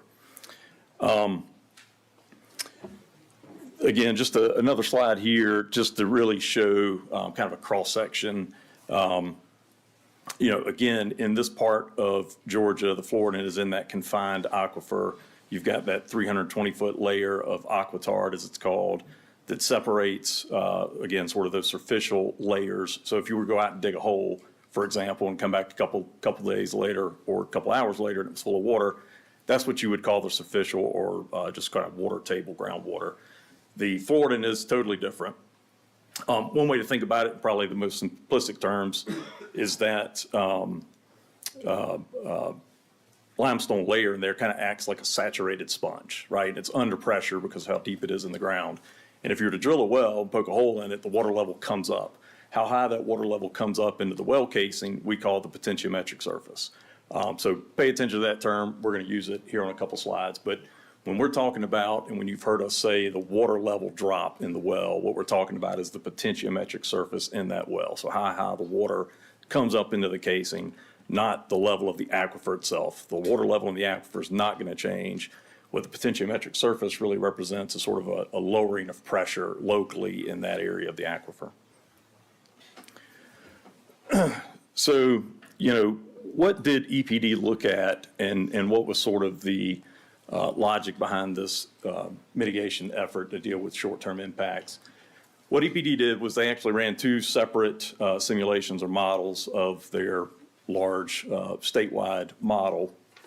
And they looked at all 4 wells pumping simultaneously, nonstop, 24/7 for, I think it was a 10-year period at the full maxed out capacity of 6.625.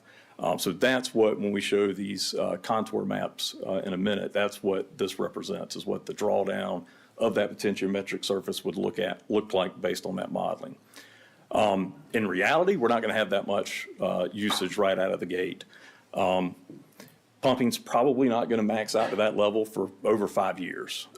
As Tony mentioned, there will be a ramp-up period for just HMGMA and the battery JV of probably 1 to 2 years for them to reach about 4 million gallons a day. They're going to start off slow. They will ramp up. Again, we anticipate up to 4 million gallons a day within a couple of years. The other 2.625 million gallons a day is really reserved for additional growth and development in the region. And that would be on top of the 325,000 gallons that Tony mentioned earlier for specifically Southeast Bulloch. So again, it's going to be a while before you even reach the permitted maximum capacities of these wells. Another cross-section, again, there's a lot here on this slide, but I just want to point out a couple of things. The kind of dashed red and blue lines across the top, those are sort of, again, the potentiometric surfaces. Again, you'll see sort of the 320-foot layer of confining layer. You'll see sort of the aquifer underneath and that limestone layer and the water coming up into the wells. So when we talk about what the potential impact is to wells in the area, I guess first and foremost, it's important for folks to understand most wells, when they're constructed in this area, they're generally set about 30 to 50 feet below the water level, the pumps are. So you've probably heard EPD say 30 foot was kind of the level they looked at as being a significant impact. The modeling shows we're not going to have that kind of an impact here. It's probably in the 10 to 15 foot range, around 17 feet right at the new wells themselves. So it's sort of below what we expect most of the majority of wells that are in the area to be. So the likelihood is most wells won't be impacted at all. So the whole reason for the mitigation plan, though, is if there is wells that have pumps that are shallow, one of the first and easiest mitigation measures would be to simply lower those well pumps. So this is just the schematic showing how that would work. Basically there's about a 10 to 19 feet is, again, kind of the most conservative look of what the drawdown of the potentiometric surface would be if most wells are constructed as they typically are, with pumps 30 to 50 feet into the water level. Not going to see any impact at all. So this is really to deal with those wells that may not be built that way. So now for some fun maps. So again, when I said potentiometric surface, these contours that you see here are EPD's model representation of the reduction of the potentiometric surface caused by that maxed simulation of pumping. The green dots here are the existing agricultural wells permitted by EPD, and you'll see most of them are really to the north and to the west. We did take a closer look, and so this is a zoom in really of the same data, And this is pulled straight from EPD's GIS data of agricultural wells that are in that 5-mile radius that you can see there in red. So there's actually 3 that fall within the 5-mile radius and 2 that are sort of right on the edge. And you'll see us talk a little bit later about sort of some proactive mitigation measures that we're recommending for the county to implement and do. And part of that is taking an early look at wells that we know are in the area and see if there are any at risk. So we were able to pull the well records for these wells, and I'll just give kind of the broad numbers. After the reduction of static water level and pumping water level based on the EPD modeling, all of these pumps in these existing wells for these agriculturals are still going to be somewhere between 27 and 50 feet below the new water level. So there won't be any impact to these wells. Again, they're going to have their pumps well below the water level. Again, I think that's one of the things we're going to try to do with some of the ideas on these proactive measures is start to do these similar kind of things for residential wells, try to collect data, try to get information on what are the existing conditions of wells and know if there are any at risk before the pumping starts. But on the agricultural wells, at least, because these are permitted by EPD, and EPD has those records, we were able to go ahead and look at these. Next are, these are municipal and large private wells, so like your large private community wells, the red dots. Again, now these, important thing to note here is these will not be covered by the mitigation program. These folks are, so these are wells for like City of Savannah, Pooler, folks like that. So these will not be covered by the mitigation program, but we did go ahead and look at those and see where they were in relation to the cone of depression. And then next, and probably what a lot of folks in the audience are concerned about are existing residential wells. Now these are just the ones that where folks reached out to EPD and said they were concerned about their well and gave well location data to EPD. Sure, there's more out there, and one of the things we want to do with this mitigation program is give folks an extended opportunity to let us know about their wells and where they may be, and if they do have any data on those wells, share those with the county. So again, we can start looking to see if there are any that are potentially at risk. So, with that, I'm going to turn it kind of back over to Tony. He's going to go cover some more of the policy items. Sure. So what we're going to speak to today basically is the short-term impacts and the mitigation plan for those. That's what we're here to address. And in the special conditions in the permit, they have these items that you see right here: define the objectives of the ground sustainability program, a joint mitigation fund to pay for administration, and implementing mitigation forms, measures, developing mechanisms for the fund. That's basically processes, public education and outreach. So we've got a significant component of that to discuss with you. Eligibility requirement for wells, and then the mitigation measures themselves, the types of mitigation that you would have. And the program, just to talk about the framework, this is a joint program as we see it. What we expect here is that each county respectively would appoint a well mitigation manager to work in their county to implement the program and administer claims. That way you have your personnel, someone accountable to you administering the program, likewise in Bryan. And then if there's a situation where one's on vacation or needs support, the other's there to support them. But that was the idea. It gives you some, if you will, ownership. And then establishing and impaneling an advisory committee to work and make recommendations on the program as we implement it, ways that it can be improved, how we might make changes to the program. So we've got that aspect. Stakeholder outreach, there's a good bit in here. We're going to have websites with general information on it. We anticipate that we would create one for the groundwater sustainability program, but we also have information on Bulloch County and Bryan County's website, and it would process information about the Florida and Aquifer, the program. It would actually include licensed well drillers. We anticipate that we'll qualify well drillers, and the reason we want to qualify well drillers is if we need to go out and mitigate something for a resident or a well owner, we want to be able to do that in a matter of days, not weeks. We don't want to be trying to retain somebody later to do that. We want to, when we know there's a problem, go out there, start doing the mitigation assessment, and if it needs to be done, have it done within 3 to 4 days. So that's why we need to retain well drillers that are working for us and on call, if you will, in that respect. Door hangers, mailings. We talk here about registration. I'll go into it a little bit more. You remember the slide where we had 30 residents that had residential wells, and they came to the meetings with EPD and they said, hey, here's my well, am I going to be okay? Well, we know there's a lot more wells out there than that.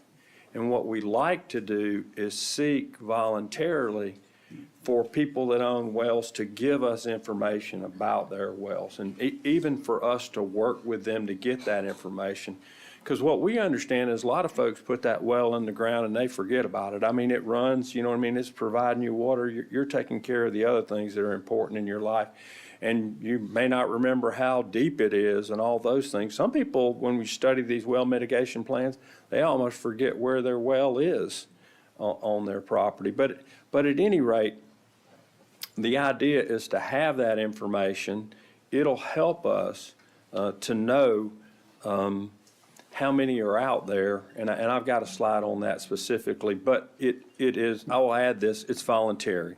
If somebody doesn't register with us, we're still going to help them if they need mitigation with a well, but we think it'll bring value. And then social media and public outreach, and then we've got here, you know, that we actually have a workshop for the public and we talk about our program and answering questions and present it. We anticipate that the mitigation managers would report to their respective county commissions at least once every 6 months about implementation of the program, but at your discretion, you could do it more often if that's not adequate enough. You know, when you initially start it, you might want them to be before you once a month, and then maybe later it's 3 months, and then maybe it's 6 months, you know, with time as it goes on, but you want to be informed. And then finally, the advisory committee, that they're meeting with the advisory committee on a schedule that makes sense to review the implementation of the program. So proactive mitigation, you know, I almost covered all of this on well registration. We looked at it, you know, and we didn't like this. Some well mitigation programs, they require you to be registered, and if you're not registered, you don't qualify for the program. We think that's not the way it should be. We want it to be voluntary. We want to try to work with the public to get that information in. It's establish information on the wells, know information about the wells. If we know the depth of a well and we know the water level as we're looking at that information, we can identify wells that may have problems, and we might can do advanced mitigation on them or monitor those more closely with that resident by going and say, hey, you actually may have a problem. It looks like they didn't put this well 30 feet below the water level. So, you know, we need to be watching this for you. The other thing is it'll give us an inventory. So when we talk about this and we know there's 30 and we're trying to work out our budget for this, if we've got a better sense of how many of them are out there, we know the depth, we can do more planning and budgeting and be proactive if we have that information. So we want to seek that information. With the larger irrigation wells, again, we want to get out there and you know, it says that the depth is this much in the driller's log. It might do us some good to take a look and see what it actually is right now and know that. But the idea, I think, with your agricultural wells is to pay really close attention to them, so that what you do is if you're getting close and if it's possible that it needs it, you could mitigate it in advance. You don't want to wait till the middle of a season, right, and have it go out on you and you need it, you want to be to it before it happens, right? That proactive mitigation. And then monitoring, well, what we recognize is that it would be possible, we might work with Georgia Southern or somebody, we're going to be monitoring our wells. We're going to know with the 4 wells information about them, about the depth of them. But it might be that we monitor some other wells or possibly put wells in. Basically, this allows you to, and then you monitor those and you can keep up with the water level, and you can actually post that information on the website so that people that have an interest in it can see what's going on with the water levels, and then you can also know that yourself, and so that if you know that it's down or there's an issue and you had that inventory, you might know who to reach out with and start working with it. That's the idea on that. So eligibility for the program. So first of all, this would be for existing wells, and we've got April 1st as a date. Probably it's going to go a little bit longer than that. It's going to be when you start pumping any one of the first 4 wells, which may be in the second or third quarter of 2025, depending on how the whole appeals process goes, et cetera. You don't want to be assumptive in that respect. And then also they have to be in the mitigation area. But I want y'all to know that we know the mitigation area, it's a line, right? And there's an agricultural well, I think a couple of them that are just outside of it. And there may be some residentials that are on the fringes of it. So we've designed this plan so that the mitigation manager in their strategy, if they do believe the pumping from the wells has caused a problem, they can help that well owner right there on the fringes or in the area of that mitigation area. So it allows you some latitude, some discretion. And then we've got 2 drinking water tracks. I'll be honest with you, there's not a lot of difference in the 2 of them. You've got the private wells. The big thing about the private wells that are for drinking water, what you're going to run into is if somebody's well goes out, you need to provide them like water right away. They need, that's what they use to drink and live every day. So we see us providing emergency bottled water to them, and if they need it, you even can provide a water tank, and they can use those water tanks for like non-potable things such as flushing toilets, et cetera. But it's to get them some interim water service in place while you're doing the assessment of the well to identify what the problem is, to know that the real problem with the well is the water level's lower. Because you could have individuals who have problems with their wells, and in reality the problem is not the water level.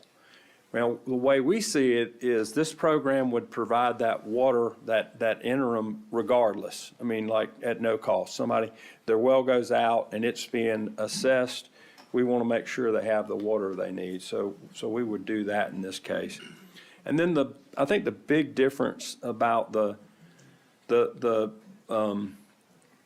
non-drinking, it's for permitted agricultural wells. And then, they're not eligible for interim water supplies, but you don't drink water out of an irrigation well that's spraying your property anyway. That's not the purpose of it. So that's the basics of that when you say on those 2. Okay. I'm going to give it back to Trent. Here you go, Trent. Yeah, sure. So, again, I don't think we need to belabor this. This is the 5 mile, this is the map that's actually in the program plan itself. And like Tony said, the mitigation managers will have discretion to, work with folks. And if there is an impact, it's not a hard and fast line. I think that was the main point. Going into a little more detail on the claims process itself. So again, we have, and this is a graphic that we put together that's in the plan that can be one of the flyers that go out to folks, right? So this is just kind of an idea of the easily sort of summarized data so folks can know what the process looks like.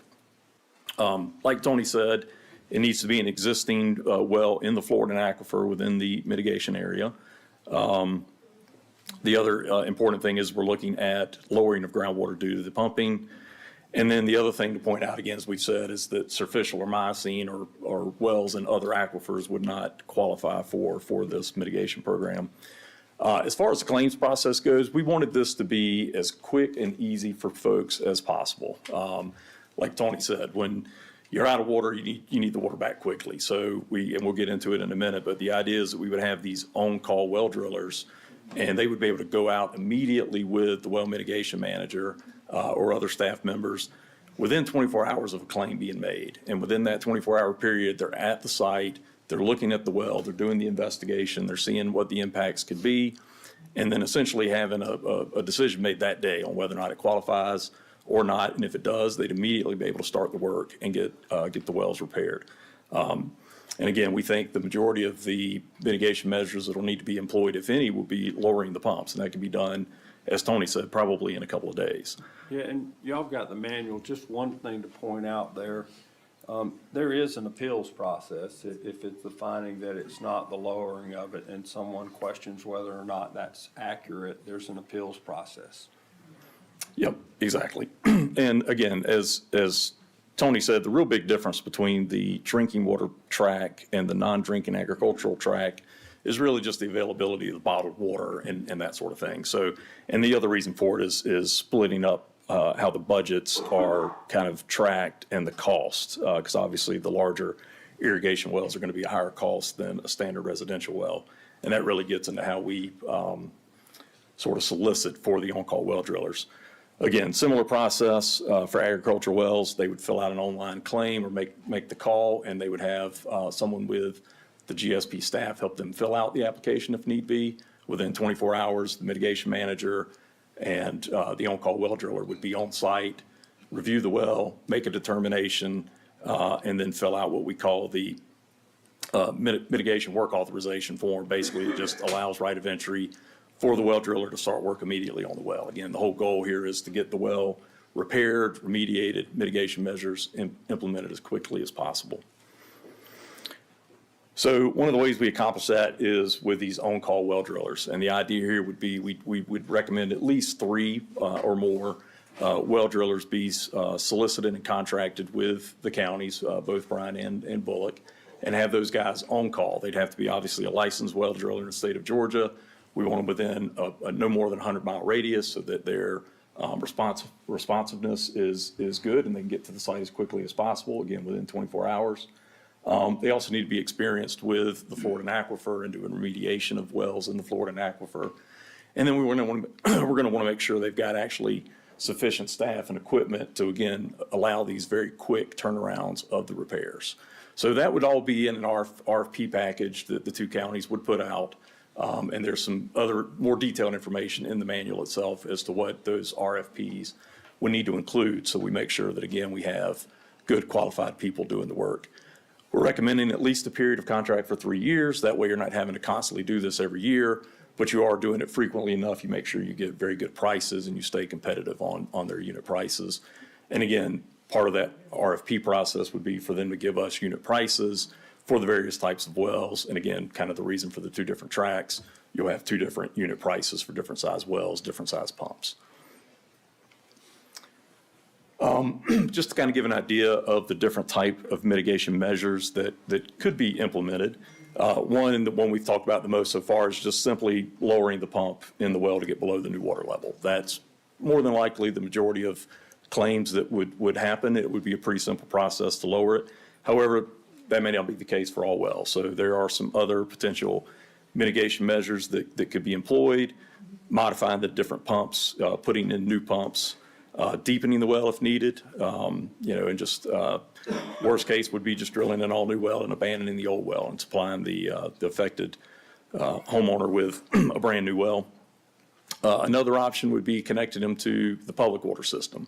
Again, that wouldn't be compulsory. That would be if, for some reason, the homeowner just didn't want to go back with a well and just wanted to connect to the county's water system. That would be an option as well if again, that was something that was something the well owner wanted in lieu of a well. And then also, again, the GSP would be there to help with any, new applications for, drilling of new wells, any applications required on the agricultural side for drilling new wells, and that would also be handled through the GSP program as well. Again, just, an exhibit here, this is in the manual as well, just showing what the more typical mitigation measure would be, a simple lowering of the well pump based on that change in water level. On the mitigation fund itself, and as the commission knows, there's been right now a commitment of $250,000 from each of the development authorities, the Bulloch County Development Authority, the Bryan County Development Authority, the JDA, and then as well, Hyundai has also put $250,000 towards the commitment. So we've got a total starting budget of $1 million. The idea, though, is that's a starting point, and that the commissions and the well mitigation managers would be able to monitor that fund balance and put additional funds into that balance as needed. To start, we're recommending, and Bryan County is committed to doing 10 cents per $1,000, or excuse me, per 1,000 gallons of water sold to Bryan to help bolster that fund balance for the first 5 years. Based on usage, that equates to somewhere around $120,000 per year that would go in to the fund balance. And then again, the well mitigation managers will be responsible for watching that fund balance. If they think there needs to be an adjustment, they'd come back to the respective commissions and ask for additional money to be allocated from the sale of water to the funds. Also, we're recommending that there be an investment strategy with this money. Hopefully, very little of it's needed, but if it is, it's there. But also, we want to make sure it goes into a kind of a Georgia One fund or something like that, where there can be some interest gained on that money, again, to help make sure there's a healthy balance in that fund. Yeah, that kind of makes sense. The One Georgia Fund, it does pay a reasonable interest rate.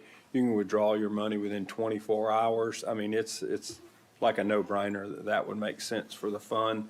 And one thing to be mindful of here, when you're talking the 10 cents and the 120 a year, well, you're gonna start out with $1 million, and one of the first things you want to do is the well registration. So you're going to gather information. We're going to try to attempt to identify wells that may have issues. You've got time to come back and modify that, but the idea was that the revenues that would be used for the fund would come from the sale of the water to Hyundai or to other developments there, so that those dollars are used for the well mitigation plan rather than taxpayers' dollars. You've heard some of that. So in reality, Hyundai end up paying for the mitigation because they're the ones that's buying the water. And you might come back to it if you've decided you need more money. Right now, the way it is, it's about 80-20. Bulloch County gets $1 for the wholesale. It's resold for $5. Some people think it's 12, but actually that's got sewer service, which is about 7, I think. That's the way that works. But the whole point is you could come back and at some prorated amount, you could provide additional revenue to it if you needed to it. And you got time to learn in that first year and find out more about the wells that are out there when you get that data in there and what your funding level needs to be. And just to end on this slide, because I want to reiterate it, we could plan, we could figure everything out, we could put it in place, we can bump into things that need to be different, right?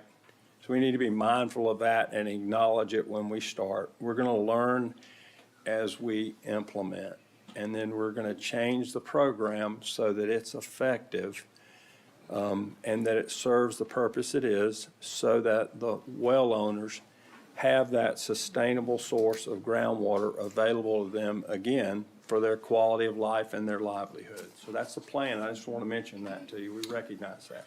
Well, and just to add to that too, and we touched on it earlier, but the idea of the advisory committee would be, again, we set it as at least 3 folks. The idea would be you could have someone who's like a hydrogeologist, a well driller, and then kind of a layperson would be the example of who you could assign to put on that advisory committee. And the well mitigation managers, per the program, are required to meet at least every 6 months with the advisory committee to seek some input, report back on how things are going. And then if they're not going so well, let the advisory committee make some tweaks and some recommendations of things that could go better. And then, so that's part of it, and then also, again, reporting to the board itself on how the process is going. So again, there'll be sort of this iterative ability to make tweaks to the program as time goes on. And I think with that, we'll turn it over to questions and feedback. We have any questions? Chairman.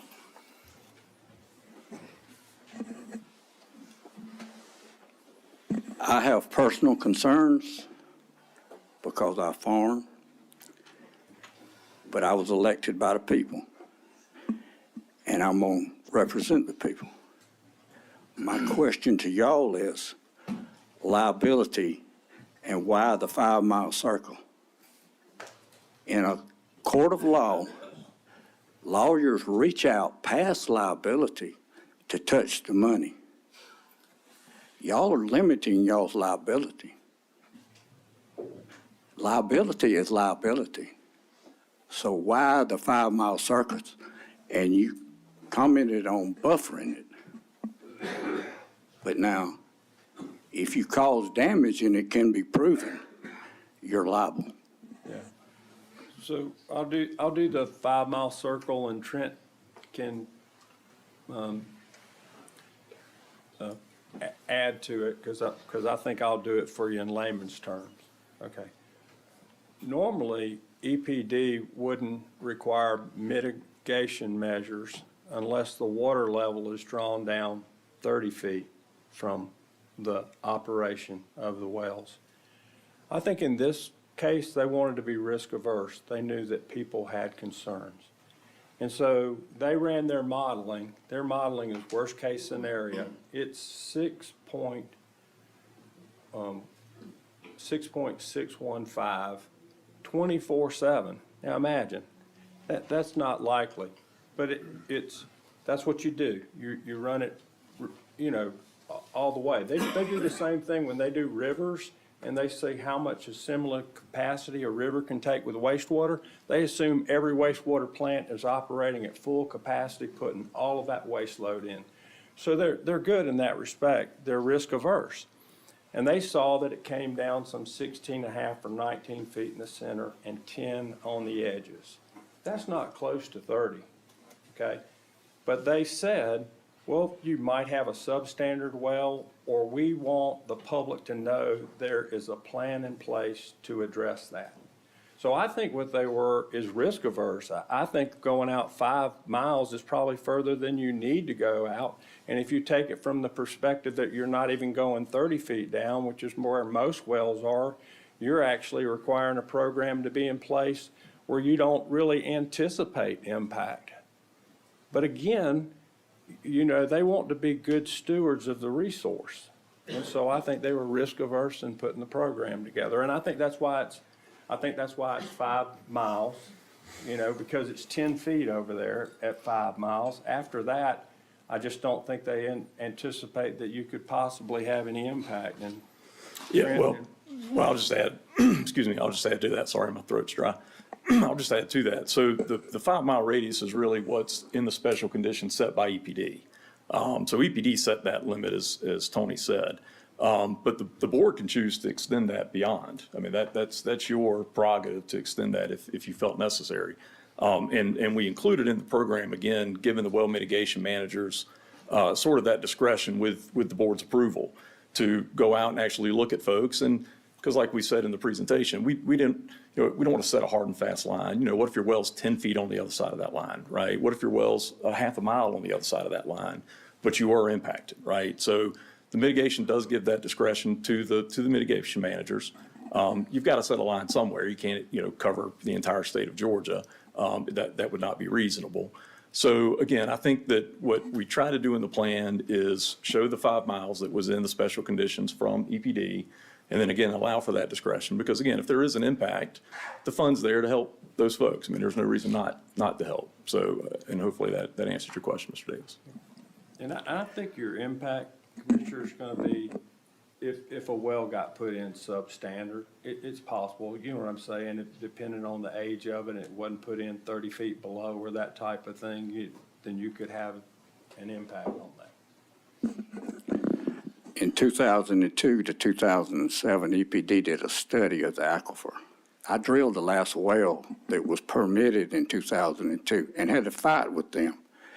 They drew a line at the Bulloch Bryan County line that you could not drill a well below that line. And now this seems to be a circumventing of the rules that they passed that they have modified. Now, I know y'all smart people. I know y'all done your homework, and you know where I stand on these issues. I have concern. Thank you, Mr. Chairman. Yes, sir. You know, we have an issue here because time. I've been to several of these types of meetings, and we could be here to 4 o'clock this afternoon or 6 o'clock tonight. We're going to have to decide on how to handle this because we've got several people that want to ask questions, and y'all going to give answers. Do we need to have, and we still got public comments to hear. Do we continue with this, or do we set up a special meeting sometimes and possibly ask y'all to come back? And because we've had several of these meetings, and like I said, they just, I need a suggestion from the commissioners what to do. Do we continue on, or do we finish our meeting and then set up another special call meeting or something? Don't all of you talk at one time? But I need a suggestion. With 4 minutes each for those people wanting to speak. Okay. Oh, you want to move on? All right, then, let me see what you got. Sorry, the public comments, and there was 2 others that weren't on here that asked to speak on the water. What we're going to do, we're going to take the public comments and shove it to the back. And, So those folks that want to speak about this item. all right, now, this is to the ones that want to speak about this item. To the commissioners, I need a motion to allow them to speak. Got that? We've already, 1 second. We've got a motion. Now we just need to state their names. Okay, all right. We've already got a motion, and a second to do that. 4 minutes, you can come up, I'll state your name, and we'll put the clock on you for 4 minutes.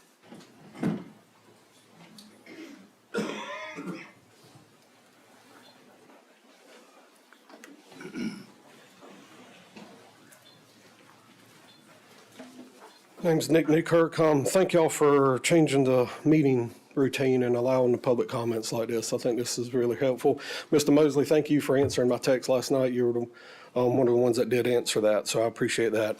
And I know, why aren't shallow wells covered in this? Does anybody know why shallow wells aren't covered? Because shallow wells, the reason shallow wells aren't covered, and I'm going to define that so everybody's on the same page. So shallow wells, meaning anything above the confining layer. So Miocene, surficial, wetlands, streams, ponds, there's no hydraulic connectivity between surface water, shallow wells, and the Florida aquifer. It's separated by about a 320-foot thick confining layer. And there is no hydraulic connectivity between the two. Pumping out of Florida will have no impact to shallow wells. Okay. And I guess my history says there is a connection because whenever Union Camp was put their well in, shallow wells dried up about a mile radius of that. Same issue over in Fort Howard whenever Rankin put their well in, or whenever Fort Howard did that, shallow wells dried up. And I also know the natural springs that we have in this area have been drying up over the years. And so it might not say there is a connection somehow. You know, the first Florida artesian wellhead that was in Savannah that started back in, I think, in the late 1800s were 45 feet above surface. And now we're having to drill down 100, 200 feet to get that water. So I know there's a connection. Might not be the smartest guy in the room. I'm just a dumb old Georgia redneck, but I know there's a connection somewhere. It doesn't take a rocket scientist to figure that out. And also, why aren't community water systems involved with this?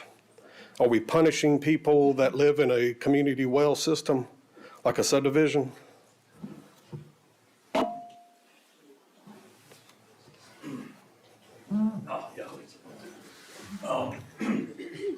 Yeah, so the larger municipal and private community water systems were not covered under this because they, unlike individual residents, have their own operation maintenance staff and wherewithal to lower the pumps. So it was just not something that was required by EPD and therefore not covered by the plan. But they can still possibly drought. There- Because I know there is some within that 5-mile radius. There are some within the 5-mile radius, and the most likely impact for them would be they would need to lower their well pump. And so they would have their operation staff simply lower their pump or lower their pump heads if they have a vertical turbine. Okay, and I understand that, but I also know that the people, I'm here to support the citizens of Bulloch County. I was just elected to be the voice of people, and it's gonna be, it's disheartening whenever people are gonna run out of water, and they're gonna have to sit there for a month. I mean, there's really no timetable that I've read in this that says water's got to be put back within a certain time frame. Unless I'm missing something. You mean how quickly the mitigation work Yes. is done? Yes. Yeah, I mean, we're looking to have the mitigation work done in 3 to 4 days. Well, I understand that's what y'all say, Yeah. but there's nothing that I've read that's in this paper that says 3 to 4 days. All I've seen is the ticket will be initiated within 24 hours, and then the well driller will be contacted, but there's nothing that says the well driller will be out there within a certain time frame. Yeah, well, so that's the kind of thing where we seek an input, and we could resolve that and add that language, because, I mean, that's the intent. The Okay. intent is to have them and to get it done quickly. And one other thing I'll mention, because you talked about, because you know, when I went to the public hearing, I heard some folks that it sounded like they were in the Mycenaean, they were in the shallow wells, and they were already experiencing problems. One thing you may want to give consideration to is a utility system in that part of the county, because I heard some of it, and even like right now, if you didn't have any impact at all, I heard a few citizens that I thought that what they were experiencing, they could use right now to be on a public water system. So that's just a thought. Mr. Newkirk, thank you. Your 4 minutes is up, and we are not voting on anything today, so we'll go into the next one.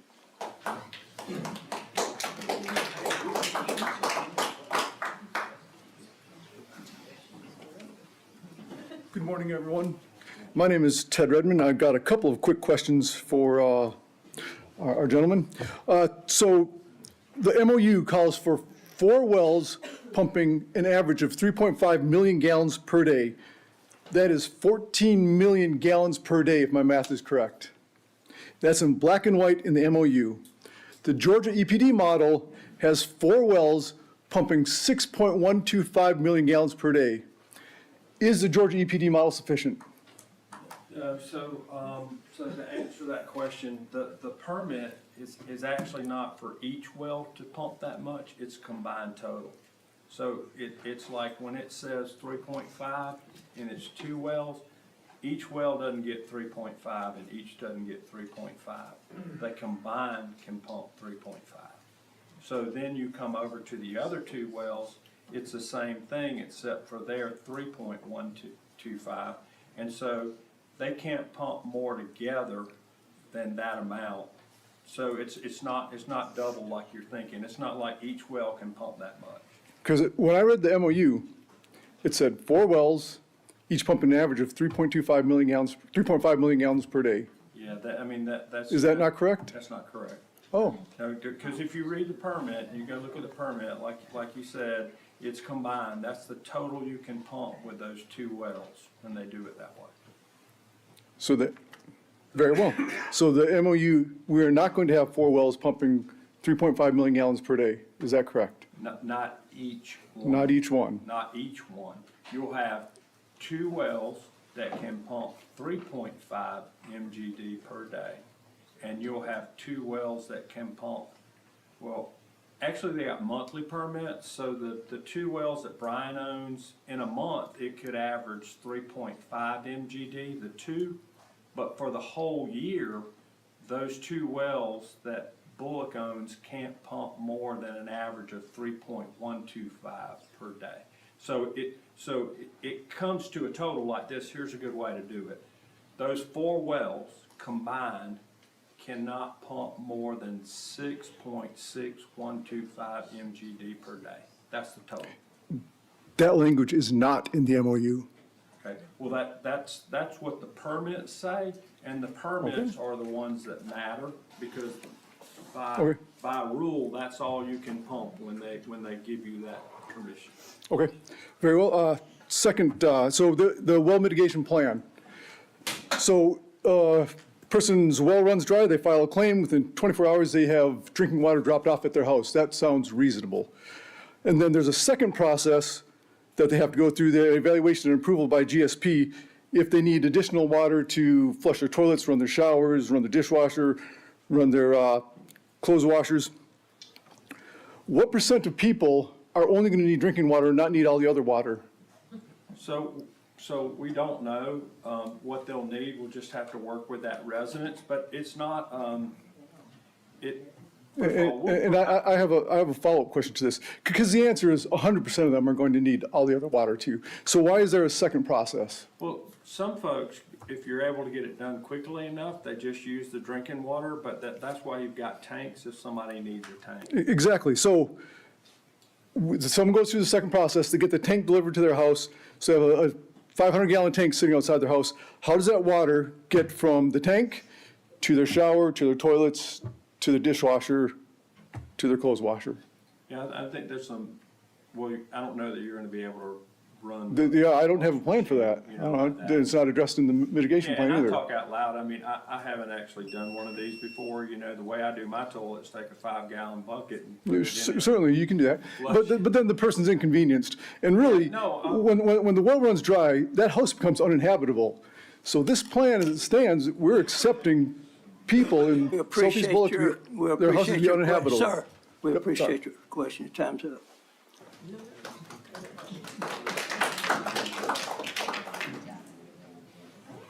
And I remind y'all, we are not voting today. We're listening. There'll be, I guess, more of these meetings. Should I-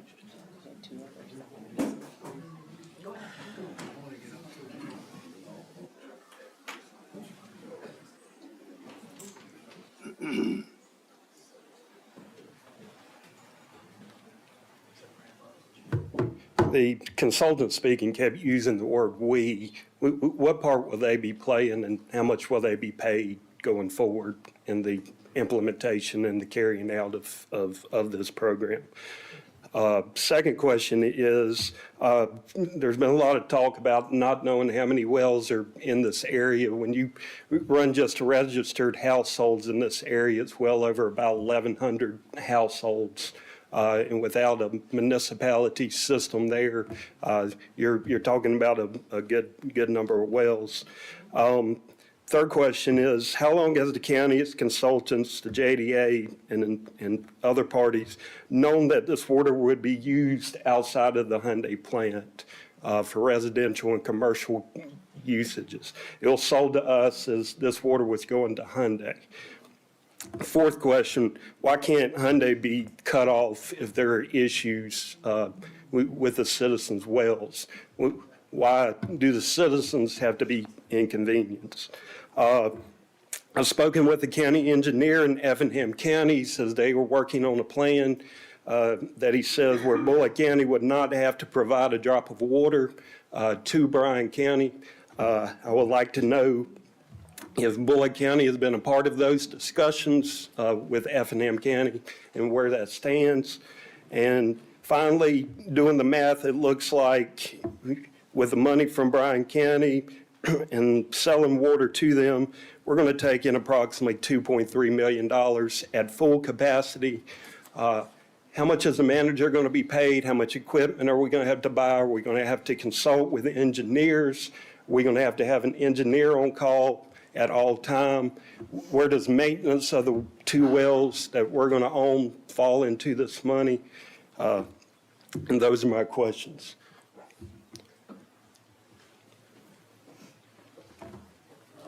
My memory's not that good. I don't mean to be critical either, but go ahead. My first question was, y'all's part and how much y'all are going to be paid. Well, I've got a contract with the county that pays me up to $23,000. So I'm not getting rich. And Thomas and Hutton is, they're with the well mitigation plan, and they don't have anything particular beyond that. They did a scope of services to Brian for it, and I think that's actual expense, and it's right up to like $40,000. So that's a fund around helping to put the well mitigation together. So they won't continue after this plan is adopted? Not unless the government's decided to retain them in some way to do more. Like if you wanted to do monitoring wells, you know what I mean? You might hire somebody to help you figure out where you wanted to put monitoring wells, and then you'd want to involve that advisory committee in doing that. And so you might play a role at that time. Where are we at with Effingham County using surface water? Let me address Trent that. Mike can speak to that, yeah. You're asking a lot of questions that is not appropriate for us to answer, to get into at this point. I'll try to answer some of the things we can get to. Well, we can't speak to what Effingham County's doing, and we have no idea what Effingham My County question is. was, is Bulloch County part of that discussion? Because it's my understanding from Effingham County that they are far along in this process. I'm not going to respond to comments you have with somebody that I have no idea what you're talking about. The other question, do you mind rattling off some more of your questions? I'm sorry. I'm not rattling off. These are questions from citizens in the county. Thank y'all. Hang on. He asked me to reiterate the question. But I'm telling you, your time has expired. Thank you. Next. So the questions are not going to be answered? Not in this meeting, they aren't. When's the next meeting then? All right. Next.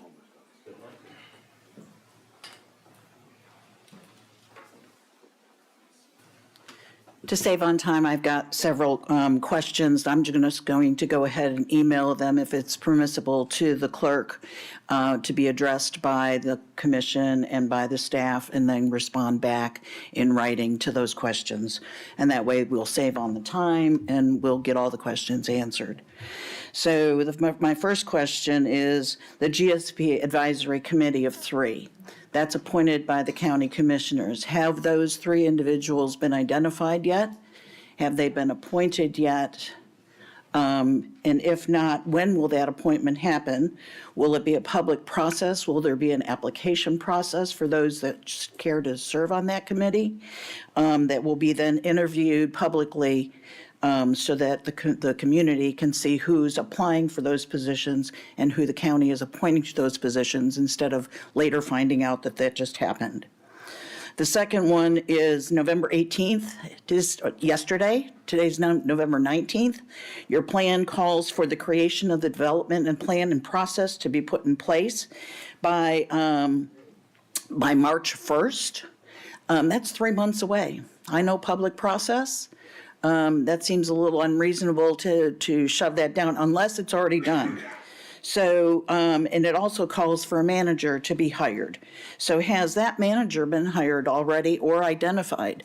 Because again, I know the public process, 3 months to hire someone and put a plan together is a little bit of an unreasonable time frame. So, and then I wanted to know who that person reports to. Is that person responsible for developing the operational plan and the process that's identified on page 155 of the agenda packet? Or has that already been done, and if so, by who? Who does the well mitigation manager report to quarterly? These are all questions straight out of the document. Is it a public forum when that manager reports? Why does the manager only meet periodically with the advisory committee? Who and what requires them to meet with the advisory? In other words, what's the trigger that the manager is required to meet with the advisory committee? Or is the advisory committee just being set up as a cursory and the manager is going to have full ability? If the manager is not yet hired and identified, again, I'm just reading it, what is going to be required of the property owners to prove that their well is a well that's drilled into the aquifer? Will they need something from the Bulloch County Health Department, or the drilling company if not registered. I saw that the form is in there, but are we going to have to secure the well driller to get a certified statement saying this is what our well is and this is its location and all of the details behind it before the claim is even looked at? The fund for this new department is now funded, so we've got operational costs along with the mitigation monies, and that mitigation fund monies is being used for both. I'm not a dummy, but setting up a department at a minimum is going to cost the county or this fund $250,000 annually. So right off the bat, your mitigation monies are now reduced by that operational cost. So there's a diversion of the $1 million that's been set aside from truly providing mitigation to now supporting a new department. Who's responsible if it exceeds $1 million? And I think they answered part of that question, but certainly $120,000 addition is not sufficient. What's Hyundai's financial obligation to residents impacted by the demand on the aquifer? Is there any recourse to go back to Hyundai when that aquifer water begins to deplete the water of the citizens? What happens if the demand for the contractor's intervention is greater than 3 drillers? So if they get in the queue, but the queue's too long. And the last point is 24 hours is too long. When all of your water in your home is provided through your well and you're out of water for 24 hours, it impacts not just flushing the toilet and not just drinking water. It needs to be responded to immediately, within hours. Thank you. Would you state your name for the record? My name is Kathy Todd, and I live at 475 Kendricks Road, and both wells are within 5-mile radius of our home, and we're near the center.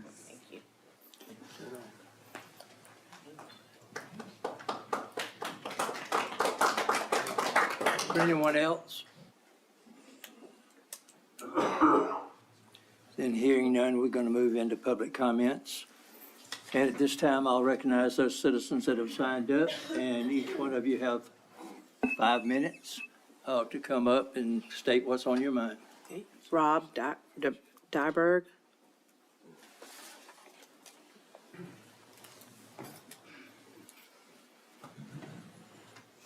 Appreciate the opportunity to address the board. My name is Robert Dyberg. I am a homeowner in Pulaski Point. I represent all of the homeowners, about 35 homes. We've recently got flooded with Tropical Storm Debbie, and then recently with the last flooding of November 7th, and there's a creek that runs along watering hole court along one side, and then it goes through the back of the homeowners' homes and goes through the cul-de-sac and comes out on Walden Way, the cul-de-sac there, and continues on into the woods. And if you don't mind, while I'm speaking, I'd like to maybe pass some pictures around. Is that okay? Yes, sir. Thank you. Many of the residents are upset, and some of them have had their homes gutted from the Tropical Storm Debbie, and then they're ready to move in. The recent last flooding was Thursday, and they were ready to move in, and a couple of them are here today.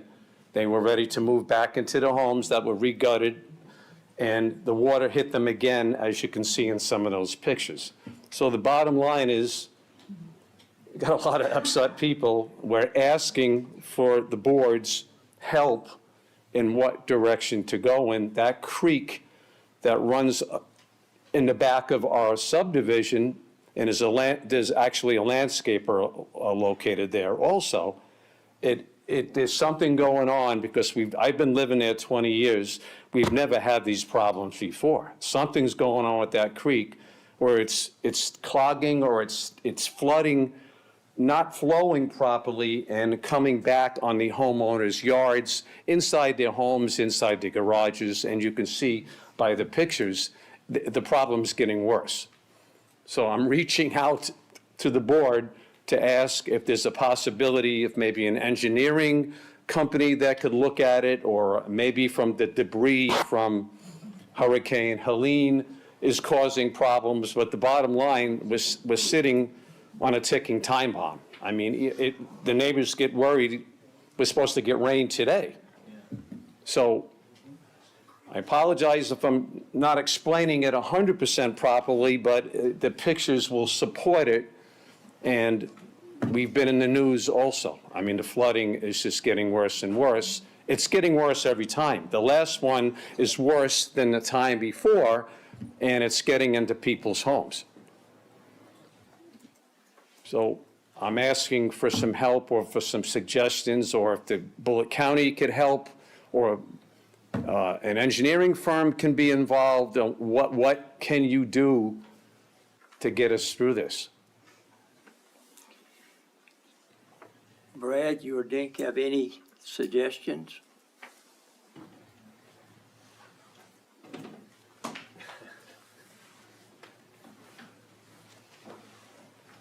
Brad, you want to take it? Yes, yes, sir. I'll jump in real quickly. I know, I want to say within the last year or two, we did, and this is kind of a separate issue, but not a completely separate issue, but we were asked to, the county was asked to take over maintenance of the roads in Pulaski Point. And we went out and did an inspection, and we did identify several drainage issues around the pond that's in the center of the subdivision. And we told the applicant that those issues would have to be repaired before the county would take over maintenance of the roads and the drainage in there. Now, there probably would be potentially some issues downstream from the subdivision as well. All of those issues would likely be on, or many of those issues would likely be on private property. So it would be, I guess, the issue of going into private property to try to open up drainage that we face. And I guess we've typically maintained the right-of-ways in the past. But you know that the drainage is separate from the creek. The drainage is a concern also, which nobody wants to take ownership over. I'm sorry to interrupt. But the creek is a totally separate situation, which you did start to say at the beginning of your conversation. What I will contribute is the fact that the drainage issues that the gentleman is referring to appear to be on private property, and therefore, Jeff, I don't think we have any responsibility or It's in the right-of-way. obligation. It's in the right of way of what? It's in the right-of-way in front of the property. It's right by the street what he's referring to. No, I'm talking about what you're referring to. Excuse me. Is on private property, beyond our responsibilities of being able to get access on the private properties. And it's also going to be dealing with the Corps of Engineers and EPD as far as what you can do in those areas. That's a nature area, and that's a floodway, or a flowway for the water to be able to exit the area. What I had asked Corey about was the possibility of any kind of FEMA assistance on private property for any kind of mitigation processes. The creek is the creek private property? The creek would It's not belong Bulloch to, the creek property would belong to the property owners up to the property lines. Yeah. Let me make a suggestion. I'm gonna have to do this tonight, and I certainly hate to do so. In fairness to those that I stopped in the middle of a sentence, will y'all get together and set up a meeting? And Yes. Yes. Yeah. We can do a meeting. Okay. Okay. Yeah, All right. we can work on that. If y'all get the information and we set up a meeting with them. You got a card? Appreciate it. Get you a card so we can get on the email chain. Next. Thank you, sir. Sir, would you like your pictures back? Oh, yes, thank you. Albert Toth.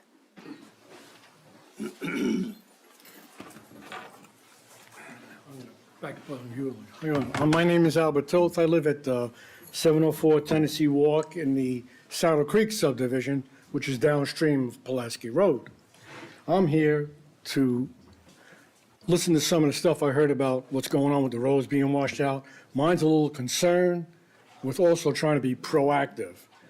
Lately, because of the storms, like everybody else, the roads are flowing, and the Bent Tree entrance to our subdivision, Saddle Creek, is the low end of the subdivision. So what happens is as it goes over the roads, it flows down, and now, they used to get a lot of, I know, water in their backyards, but now it's come up to the rough houses and it's gone inside. Well, also, I've lived in that subdivision for 19 years, been resident of Statesboro for 27, and in 19 years I've lived there, I have yet to see once any maintenance on the property owned by the county outside there, the drainage ditch worked on. So what's happening, I'm an ex-engineer by trade, so I'm also got a meeting with Brad Deal tomorrow scheduled to go over this. But what I see happening is the drainages on our side are open. It's flowing. But Mother Nature has built up a dam on the other side because it's not maintained. So the dam is preventing it from flowing quick enough off of that, causing it to go over the roads, go into the thing, and when it goes over the road, it goes down a Bentry. They're at the bottom of the hill from both sides, east and west. It's gonna flow to its easiest way to flow. That's my concern, and like everybody else here, the other concern I have is if we let it continue to do that way, it's gonna wash that road out. So now you're gonna have more roads washed out. So we gotta be proactive in that point. Now, my other concern is twice. Once, the people's homes are flooding. We can't allow that. That's not right. And it can be taken care of with maintenance and figuring out a way to do it, which is why I want to talk to Mr. Deal. But the other thing I'm concerned about is not only flooding. Middle of the night, we get like one of the latest thunderstorms we had. Just popped up and we had it and it flooded. What if somebody's coming down that road, hydroplanes like a son of a gump and goes off? We're looking at safety. So these issues of flooding on these roads like this, because it's a maintenance problem that hasn't been done, and I think it's going to relieve a lot of it, we need to look at. Also, when they were working on Country Club Road a little while ago, I talked to one of the supervisors, he said there's another problem there. The people who own that property have put in a concrete driveway to access their property and put a small legal drain under the driveway. We could clean it all out we want. If we don't update that for that individual or take care of that problem, it's still going to back up. That's an orifice. It'll prevent the flow from flowing at the proper rate. I'm suggesting that when I get together with Brad Deal and he comes up with some solutions, hopefully together, that when they present it to you people, you could find a way to up the priority to not only to work on ours, but to Pulaski Road also, because it seems to take a low-end priority. In 19 years of not maintaining that drainage ditch says the priority's not there. So I'm just saying that when they do come in with solutions, please, can you guys look at where on the priority list you can put these issues so we can take care of it and be proactive? Thank you. Thank you very much. David Reed.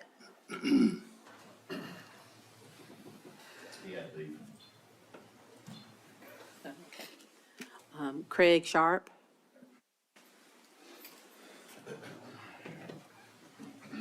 Good morning. Craig Sharp, I thank you for the opportunity to speak. I dwell at 1109 Turf Road, Statesboro, Georgia, off of Sinkhole Road, and I'm here to talk about flooding again. Sorry. I know you're here and getting your ear full of it, but my biggest concern is, and I've been working with Brad, I think he stepped out, but I've been working with Brad. He's got me a topographical map. I've requested a hydrology study be done for the outflow of the water, which is including sewer, coming through Little Lots Creek out to I-16 and to Black Creek, eventually. But I just need to know that I'm here for my residents on Turf Road. They couldn't be here, but I would just like to know that if there's anything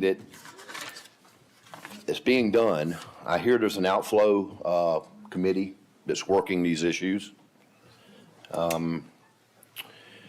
Working the issues from the water coming out of the city into the counties. I have 12 acres out there. I've been there 24 some odd years, and I have watched this water do some crazy things.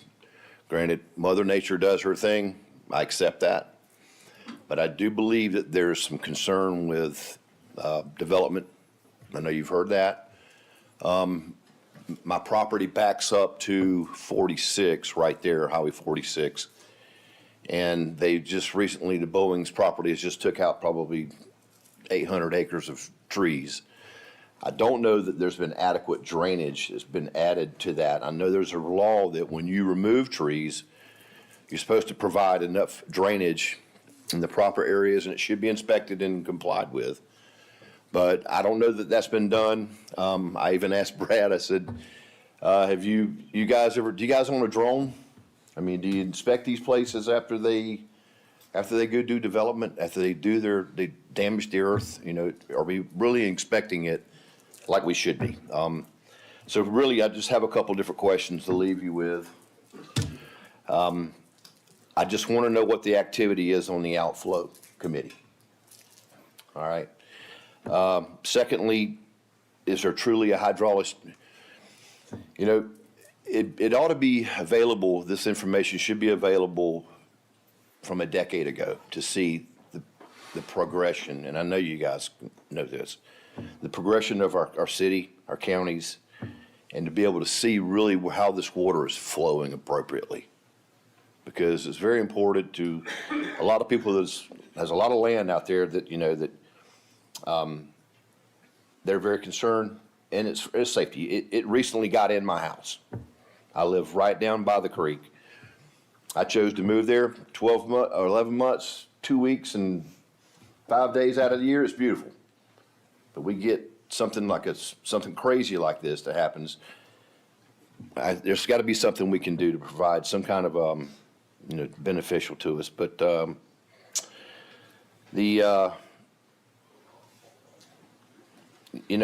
like to be able to be involved with it. I'd like to be involved with something. I'd like to know. I want to see this progress because I know we've got a population increase in town. I know we got homes building in town. Are we supporting the sewers? Are we supporting our sewage plants? Are we handling this appropriately with the excessive, growth? Okay, those are my concerns. And again, Brad and I are working together.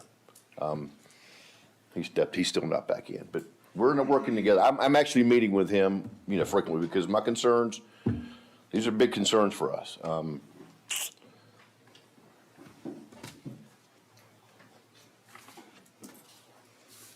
I don't know that me owning this is just for my residents. He got this topographical map for me of my area from Aden Lanier until Highway 46, that area that passes to us. I know people upstream have the same issues. I've ridden through there. We are really suffering downstream though.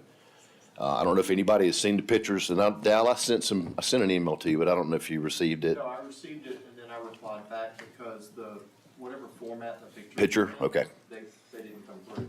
I took some pictures of Aden Lanier recently. And you guys just built this, the county just put this road back together because it's right before, I would say it's 200 yards before getting I-16. That's how close Aden Lanier runs in parallel with I-16. This road, this damage last time was just horrible. I mean, when Debbie came through, Aden Lanier, this is down south of me, I'm complaining about that as well. 50 yards length of that road was damaged, and it just took an alternate turn. This past one that come off of Raphael, 100 and plus yards. I mean, it's affecting our county. It's affecting our residents. We appreciate your contacting Brad and working Yes, sir. closely with him. I guess the only statement I would make, of course, I live out in the county also. How do you deal with 8, 10, 12, 14 inches of rain? I agree. Thank you. We're going to call the next one. Yep. Lenoir Harden, it's hard.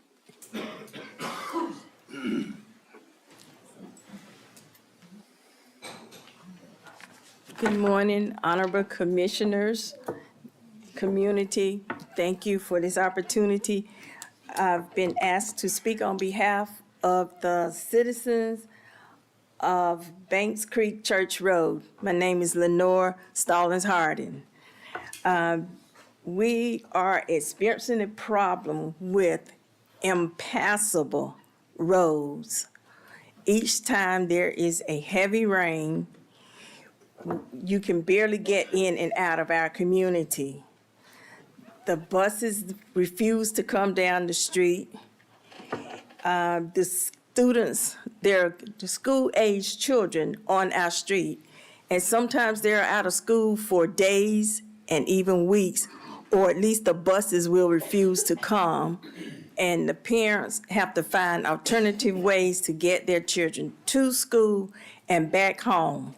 And this is a serious inconvenience for many people, in addition to the roads just being unsafe. We need safe, passable roads for our citizens. They're taxpayers, they're homeowners, and that's a basic service that we feel like should be afforded to the residents. And we are appealing to you for assistance and consideration in this area. God forbid there should be a need for emergency medical services, fire, or police, because the roads wash out so badly. There are deep holes, there are ridges that run across that people can sink down in, and sometimes they get so bad you could damage a vehicle easily because you could be upon that area before you actually know that there's a risk there. So citizens have had to, on their own, put some type of barrier in the street to warn drivers that there's a danger there because holes have gotten so deep. And if you all could do something in the interim to make this a priority, to give us some relief.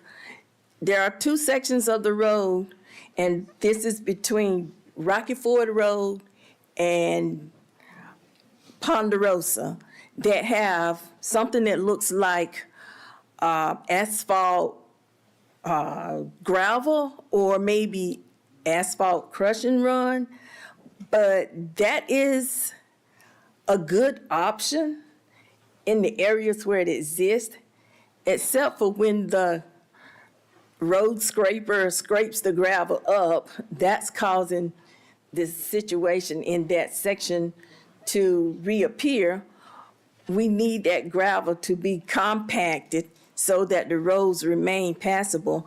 Perhaps that could be placed the full extension of the road, and then we wouldn't have these problems where you can't get in and out, or it's dangerous to have emergency services come in, especially at night. Is really something you would not recommend people come on that road at night, sometimes after there's a heavy rain. We'd love to have a fully paved road, but in the interim, we would appreciate some type of solution that would hold us until we could get a paved road. So if you all could please help us, give us an idea what you can do, if you can do that, and when we can expect it to be done. We would greatly appreciate it. And our community is open to having community meeting with our commissioner if that is necessary to help drive this message home and get the results that we need. Thank you. Thank you. Ted Redmond, No, thanks, I've already spoken. okay, and Lawton Sack.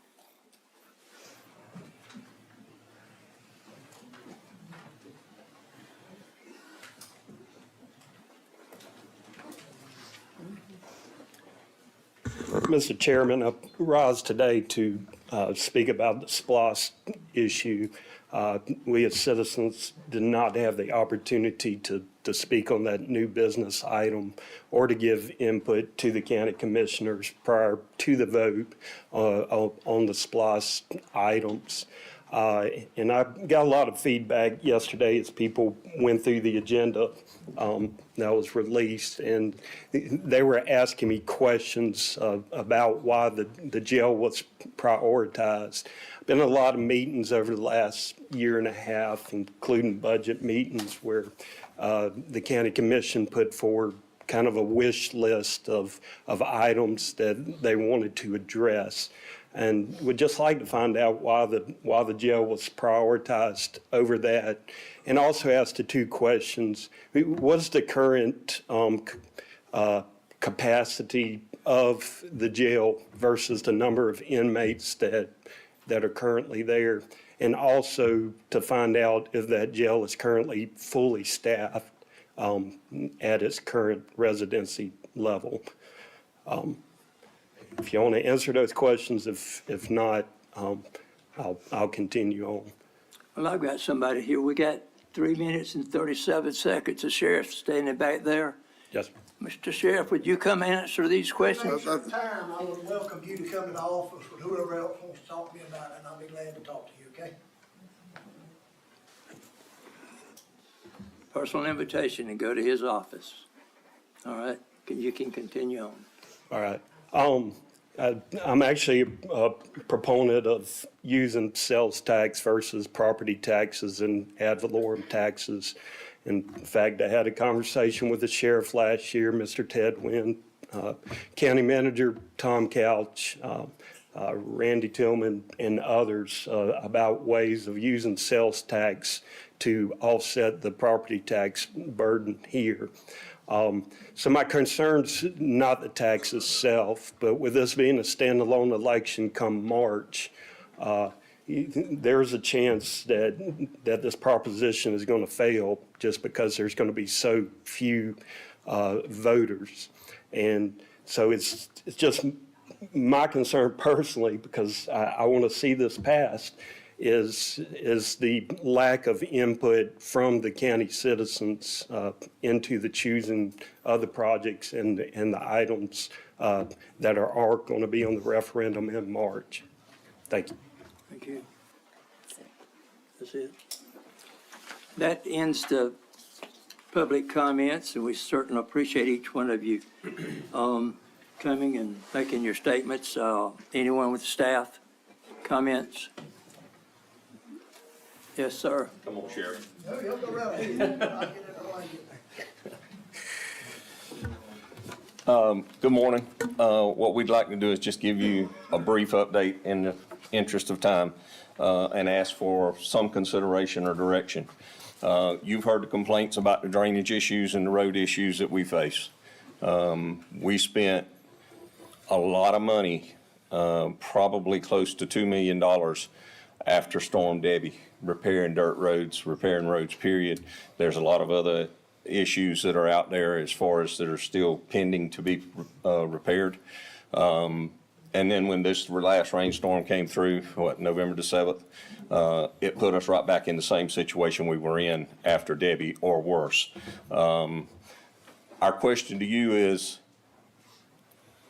how much do we keep chasing some of these issues? Some of them need some engineering.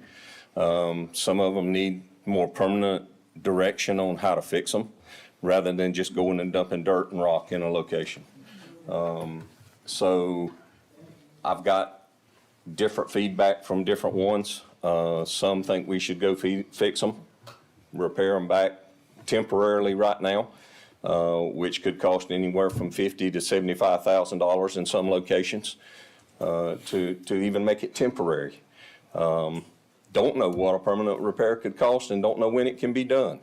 But those are some issues that we face. I've got some others here that say, hold off and try to do it on a permanent repair and get it fixed right. We're kind of in between. One other thing I will add, and I know y'all know it, but I'm going to ask for some assistance or direction here on how can we fill our staff? We have 14 open positions right now. How do we fill our staff to where we can actually address these issues in a more timely manner? That's my biggest concerns. Robert, have you got anything you want to add to that? The biggest thing that I'd like to add, first of all, thank you for the 6 months. But several of y'all, quite a few of y'all, I've actually talked to about some of the road conditions out there and us pumping money into these temporary repairs. I'm gonna address one real quick. Deacle Road, okay? Deacle Road, rural area, dirt road, huge pipes down there off of a mill pond. They keep getting blowed out. We dumped over $50,000 worth of material in that site down there. Next rain, huge rain, it went with it. Commissioner Connor, you'd mentioned about having regular updates. We're gonna give them to you.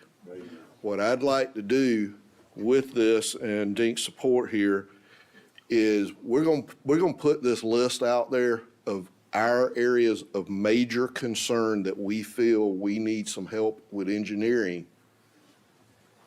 We're gonna give them to y'all. We're gonna let y'all know what we're passing over to Brad to get feedback from them. We can't do the engineering. They may need some assistance doing engineering. Let's find out what we really need in there and then fix the items and make it permanent. I know all of us, myself included, get citizen phone calls. We hear from the school bus garage daily and the farmers in the area. We understand the needs in the community. We understand they need to get from point A to point B. And yes, I understand it is an inconvenience when you have to go around these areas. Right now, we're trying to get it where we have at least one way in on every road. We're asking for your help. When we identify these areas, we'll let you know. But can we get some feedback from y'all? I know y'all are getting calls from your constituents. I heard and made notes a while ago. We're gonna try to do everything we can. But we do need feedback from y'all. We do need the understanding from y'all that as we're moving forward, do we put the 50,000 out there and try to get it passable?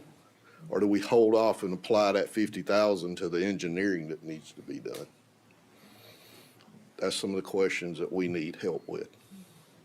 Just for information, and some of you are familiar, Macedonia Church Road, dead end road, goes to the river, multiple residents down there. We've repaired that road numerous times in the past with storms, flooding coming from the river. We repaired it after Debbie. We're working on it this week, repairing it again. We're trying to do a more permanent fix, but it's an in-house direction. We don't have any permanent directions there, but we feel like we have to fix that road. We have to prioritize these things in relation to people's access to and from their homes and emergency access to them. So, yeah, there's some things that's taken us a while to get to, just like Banks Creek Church Road. To my knowledge, if you choose to go out a different direction than what you want to go, nobody is completely trapped. So we're trying to deal with those people who are completely trapped to get access to and from their homes.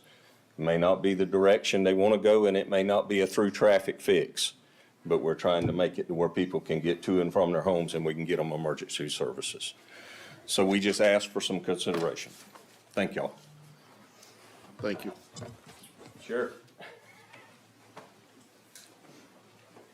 Folks, this is gonna be for everybody, it's not just for the commissioners. I'm gonna start with them and kinda end up with y'all, and I won't take much time. Mr. Couch. Sir. Addressing you and commissioners, if you will.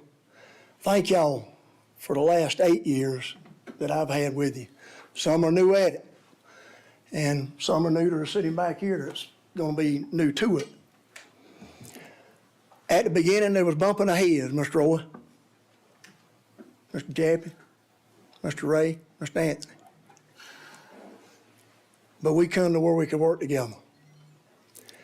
Y'all made me understand also that the jail's not everything, that the only office in all of county government as a constitutional officer, it's not might or maybe. Thou shalt perform the duties of the office of sheriff. There is no might and maybe. Question was asked about jail space. I'm gonna get with him personally at my office and explain that to him. We've been in several meetings explaining that to people at the city of Statesboro, Brooklyn, and Portal. I guess what makes me so proud to stand here is in all of the building and adding that we've done and taking care of our employees and pay scales and doing better with all of that. Monumental was the fact we come up with a defined benefit. And folks, I met with every one of you one-on-one and explained to you what a benefit in employee retention it would be. And some may not be listening to me right now, but that's okay. But I can tell you right now, there's nothing in all those years that I feel like we can be more proud of than progressing with pay for our employees and also health benefits and a retirement that will retain them from going to other places where they can make so much more and have a better retirement. But we've provided one to where they want to stay and fight to make Bulloch County what it is today and continue to be what it is today, because it's the greatest place to live in the state of Georgia. I have been in about all 159 because of dealing with the Sheriff's Association and doing different things. But I can tell you right now, there is no place in this state like this county for doing business. 14 breached dams in this county. I'm helping you out a little bit right now. None of them have been fixed, so we wonder where the water is coming from.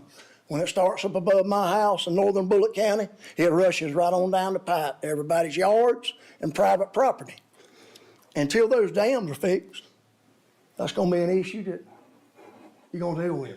And whoever comes after you will deal with. Those are private properties. I don't know if that's something for FEMA, GEMA to deal with. I'm here fighting for y'all right now. This is what is causing the problem with that. That's got to be fixed before we ever go forth with anything else. 34 inches of rain, 20 plus with Helene. This last one was 14. Where does it go? If it can't go somewhere, it's going to go into yards in different places. Our forefathers, our ancestors put dams up at Oglesby's Pond, Collins Lake, and other places that held water for a reason. Commissioner Rush, Commissioner Connor, they were there for a reason. Until we replace them back, it's not going to be doing any good for anybody's roads, whether it's small communities on the northern end on dirt roads or anywhere else, because it's going to continue to wash them out. It's not these people's fault in front of y'all right now. We've got to come up with a plan to get these dams replaced, because if we don't get that done first, the roads are going to continue to wash out and things are going to continue to flood. In closing, ones that are coming on board, know that this is your problem, because this is not going to be fixed overnight. Is it a federal level, is it a state level, or is it a private property issue? I can't answer that, other than the fact you continue to have the problems that you have with the infrastructure and the roads in this county until those dams are fixed. With all the complaints you've heard here today about flooding or anything else, that's where that's coming from. I commend the citizens of this county. When Helene come through, I couldn't be prouder as a sheriff to be bragged on at a state level of how fast we recovered and cleaned up and got things back up and running, where our neighbors from Emmanuel County, Jenkins County, Chandler County, Evans County could come and get gas and something to eat.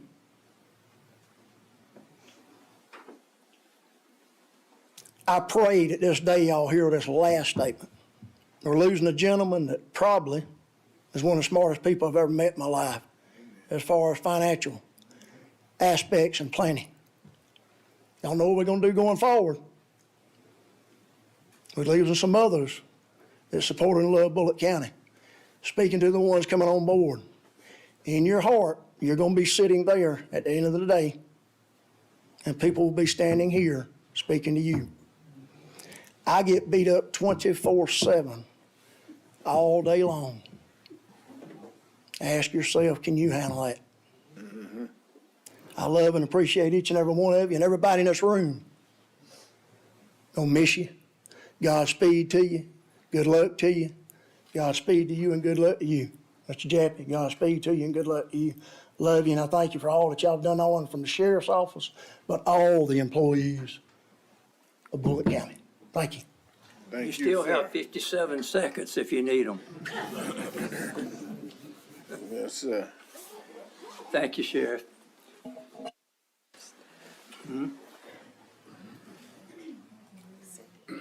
Yeah, just me. Really quickly, I just wanted to remind y'all of the farewell reception. It's going to be in the big lobby, so if you'll just go past the reception desk and just keep going, you'll see it. Thank you. Well, I'll just say, we certainly didn't break the record for the shortest meeting. Of 13 minutes, I think, but for a morning meeting, we may have set a record for the longest one. But thank you to everybody. Well, gosh, I think we need to end this. I hear no staff comments, is that correct? I hear no commission comments, is that correct? I'm gonna ask for a motion to adjourn. So moved, Mr. Chairman. I have a motion, second. All those in favor, show of hands.